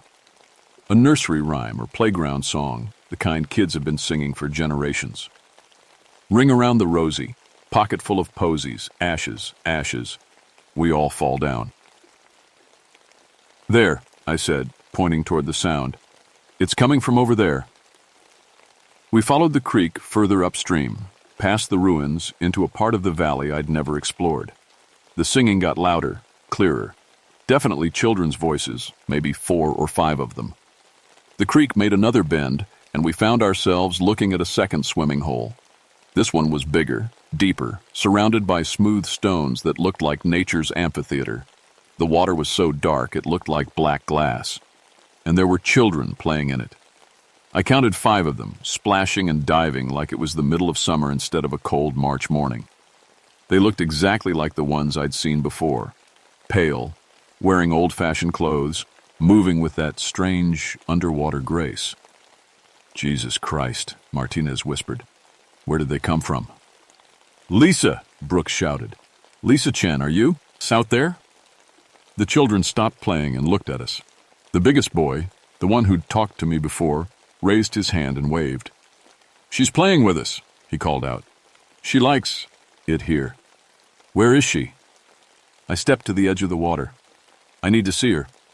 "She's learning to hold her breath," the girl named Sarah said. "We're teaching her our games." That's when I saw the small hand break the surface of the water, reaching up like someone was drowning. Then Lisa's head appeared, gasping and choking. She looked directly at me, eyes wide with terror. "Help me," she mouthed, before something pulled her back under. I dove in without hesitation. The water was even colder than I remembered, cold enough to make my muscles seize up. But I could see Lisa below me, maybe 6 feet down, struggling against something I couldn't make out. Her eyes were open, bubbles streaming from her mouth. I grabbed her and kicked toward the surface. She was heavier than she should have been, like something was holding her down. But I'm a strong swimmer, and fear gave me extra strength. We broke the surface together, both of us gasping. "I've got you," I said, swimming toward shore. "You're safe now." Behind us, I could hear the other children laughing. Not mean laughter, not angry, just disappointed, like we'd spoiled their game. Martinez and Brooks pulled us out of the water. Lisa was conscious but barely breathing. Her lips were blue, her skin ice cold. We wrapped her in emergency blankets and called for another helicopter. "How long was she under?" Brooks asked.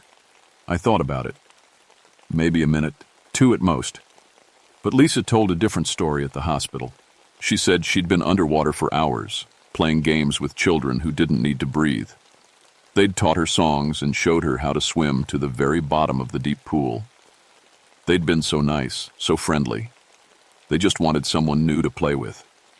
"They said they've been waiting a long time for friends," Lisa whispered to her mother. "They said more kids are coming soon." The doctor said she was hallucinating from oxygen deprivation. Trauma response, they called it. The mind's way of coping with a near-death experience. But I was starting to understand that these weren't hallucinations. That night, I went back to the library and dug deeper into the history of Copper Creek. What I found made my blood run cold. The 1935 flood wasn't the only tragedy. Every few years since then, children had gone missing in that valley. Not many, 1 or 2 at a time, spread out over decades. Easy to dismiss as accidents, kids who wandered too far from camp and fell into the dangerous creek. 1943, Bobby Williams, age 7, body never found. 1951, Jennifer McCarthy, age 9, drowned in freak accident. 1959, 2 brothers, ages 6 and 8, lost in flash flood. 1967, Amanda Foster, age 7, slipped on wet rocks. 1974, David Park, age 9, swimming alone despite warnings. 1981, Michelle Rodriguez, age 8, sleepwalking incident. 15 children over 50 years, all around the same age, all found drowned in Copper Creek, if they were found at all. And according to the reports, witnesses often mentioned seeing other children in the area just before the accidents, children who couldn't be identified, who seemed to disappear when adults approached. I spread the newspaper clippings across my kitchen table and stared at them until my eyes burned. There was a pattern here, something the authorities had missed because it happened so slowly, so spread out over time. The children who died in 1935 were still there, still playing in their creek, still lonely after all these years. And they were collecting new friends. The phone rang, making me jump. It was the park dispatcher. "Michael, we've got another one. Family camping at Pine Ridge reported their 6-year-old son missing about an hour ago. Name's Kevin Hartley. His tracks are heading toward Copper Creek," I finished. "How did you know?" I looked at the newspaper clippings again. Kevin Hartley would be number 17. "I'm on my way," I said. But this time, I wasn't going alone. And I wasn't going to let those lonely ghosts claim another child. The dead have had their turn. It was time for the living to fight back. I arrived at the creek as the sun was setting, carrying equipment I'd never thought I'd need as a park ranger. Holy water from 3 different churches. Iron nails my grandfather had given me, blessed by a Cherokee medicine man. A small bag of salt from the Dead Sea. And my service revolver, though I doubted bullets would help against the already dead. Kevin Hartley's tracks were easy to follow in my flashlight beam. Small sneaker prints heading straight toward the ruined camp, mixed with 4 other sets of children's footprints. The ghosts weren't even trying to hide anymore. I could hear them before I saw them. Children's laughter echoing through the dark trees, splashing water. A little boy's voice calling out, "Marco!" and other voices answering, "Polo!" The sound of a normal, happy pool party. Except it was March, near freezing, and these children had been dead for 53 years. I found them in the first swimming hole, all 5 ghost children, plus little Kevin Hartley. He was standing waist-deep in the black water, shivering but smiling. The dead children swam circles around him like pale sharks. "Kevin," I called out. "Kevin, I'm here to take you home." He looked at me with confused eyes. "But we're playing games, mister. They know the best games." "He can't leave yet," Sarah said, floating on her back in the impossible cold water. "He hasn't learned to hold his breath long enough." "Long enough for what?" I asked, though I was afraid I knew the answer. "To stay with us forever," Billy said. He dove under the water and came up right next to Kevin. "It doesn't hurt after the first minute. Then you can play whenever you want." They were going to drown him, just like they'd tried with Tommy and Lisa, just like they'd succeeded with 15 others over the decades. "Kevin," I said, trying to keep my voice calm, "I need you to walk toward me, right now." He took a step, then stopped. Something under the water had grabbed his leg. "They won't let me," he said, and for the first time he sounded scared. "They said I have to stay. They said they're lonely." "I know you're lonely," I said, speaking to the ghost children. "I know what it's like to lose someone you love. But this isn't the way." "You don't understand," the girl named Mary said. She stood up in the water, and I could see she was completely transparent now. The moonlight shone right through her. "We've been alone so long, so very long." "We just want friends," David added. His voice echoed like he was speaking from the bottom of a well. "Friends who can stay and play with us." "But they're not staying," I said. "You're killing them." "No," Sarah said, sounding genuinely confused. "We're helping them. Once they stop breathing air, they can breathe water instead, like us." They didn't understand death. After 50 years, they still thought drowning was just another way to play. Kevin was crying now, struggling against whatever held him under the water. "I want to go home," he sobbed. "I want my mommy." "Let him go," I said, stepping into the creek. The cold water hit me like a physical blow, but I kept moving toward Kevin. "Take me instead." The ghost children looked at each other, having another one of their silent conversations. "You're too old," Billy said finally. "We only play with kids." "I have a daughter," I said. "Her name was Emma. She died in these mountains. She's lonely too." It was a lie, but it made them pause. "Where is she?" Sarah asked. "I can bring her here," I lied again. "She'd love to play with you, but first you have to let Kevin go." I was close enough to touch him now. His lips were turning blue, his teeth chattering so hard I could hear the... Whatever had hold of his leg was pulling him deeper. "Emma died when she was 7, I said, "just like you. She knows all the same games you do." "Promise?" Mary asked. Her pale face was filled with hope. "I promise," I said, reaching for Kevin. The moment my hand touched him, everything changed. The temperature dropped 20 degrees in an instant. The water around us began to churn and bubble like it was boiling.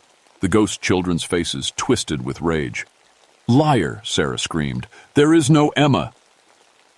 They could read my mind, or maybe they could just sense lies the way living children can sense when adults are trying to trick them. The invisible hands holding Kevin pulled him under the surface. I dove after him, but the water was black as ink now. I couldn't see anything, couldn't find him in the churning darkness. Then I felt small hands grabbing me. Dozens of them. Not just the 5 children I'd seen, but all of them. Every child who'd died in this creek over the decades.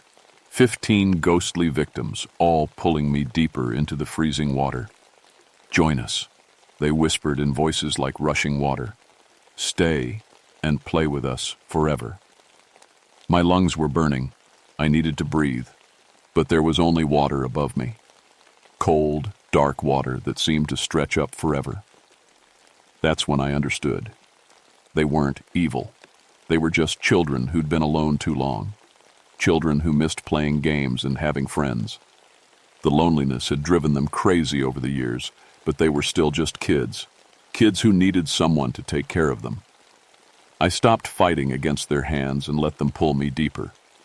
The need to breathe was overwhelming, but I forced myself to stay calm. At the very bottom of the pool, I found Kevin floating unconscious, held by invisible arms. The ghost children surrounded us both, their pale faces curious in the underwater darkness. I looked at Sarah, the one who seemed to be their leader. I can't bring Emma, I thought at her, but I can help you find peace. We don't want peace, she thought back. We want friends. I know, but this isn't friendship. This is loneliness, making you hurt people. We don't mean to hurt them, but you do hurt them. Their families cry for them, just like your families cried for you. For a moment, Sarah's face crumpled, like she might cry. Around us, the other children drifted closer. We miss our families, Billy said. We want to go home, Mary added. Then let me help you, I thought. Let me help you find your way. I reached into my pocket and pulled out my grandfather's iron nails. They were warm in the freezing water, glowing with a soft light that pushed back the darkness. These will protect you on your journey, I told them. Keep you safe from getting lost again. One by one, the ghost children reached out and touched the nails. As they did, they began to glow brighter, becoming solid and real for just a moment. Sarah was the last to touch the iron. When she did, she looked directly into my eyes. Thank you, she said. Tell our families we weren't afraid. Then the light consumed them all, and they were gone. The water cleared instantly. I grabbed Kevin and kicked toward the surface, my lungs screaming for air.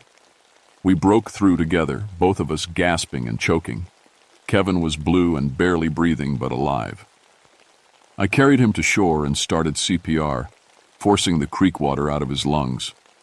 After what felt like hours, he coughed and opened his eyes. The kids, he whispered. Where did the kids go? I looked at the swimming hole. The water was still and quiet, reflecting the stars like normal water should. They went home, I said. Kevin Hartley recovered completely, though he still has nightmares about children who wanted him to play underwater games.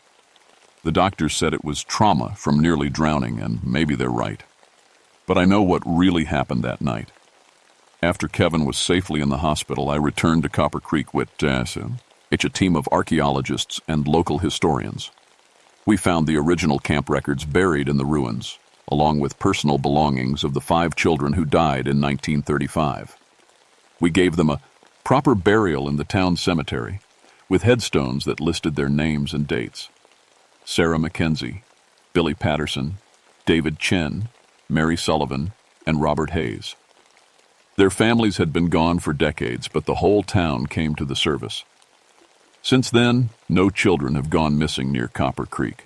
The swimming holes are still there, clear and cold. Families camp in the valley again, and kids play by the water, without fear. Sometimes I patrol the area just to make sure, but I never see anything unusual. Well, almost never. Last summer I was hiking the creek trail when I heard something that made me stop. Children's laughter, coming from the direction of the old camp ruins. But this time it was different, warm and joyful, the kind of laughter you hear when kids are really happy. I followed the sound and found 3 living children playing by the creek with their parents watching nearby. A normal family enjoying a perfect summer day. But for just a moment, in the corner of my eye, I thought I saw other children playing with them. 5 pale figures splashing in the shallows, finally at peace. When I looked directly, there was nothing there. I've been a park ranger for 28 years now. I've found 863 lost people and brought them all home safely. People still ask how I do it, how I can track someone through miles of wilderness when others give up. The truth is still simple. I think like they do. A scared child will follow water. A lost soul will look for others like them. The dead will linger where they felt most alive. And sometimes, if you're lucky, you can help them all find their way home. But I've learned something else in these mountains. There are places where the veil between worlds grows thin, where tragedy leaves echoes that last for generations. Copper Creek was one of those places, but there are others. Every few months, I get reports of strong incidents in remote areas. Children who claim to see playmates that aren't there. Hikers who hear voices calling from empty forests. Campers who find toys that don't belong to anyone. Most of the time, it's just imagination or misidentification. Bears that sound like voices, wind that carries sounds from far away, lost items left behind by previous visitors. But sometimes it's something more. Sometimes it's lonely souls who just need someone to listen, someone to remember their names, someone to help them find peace. My name is Michael Riverstone, and I've been a park ranger for 28 years.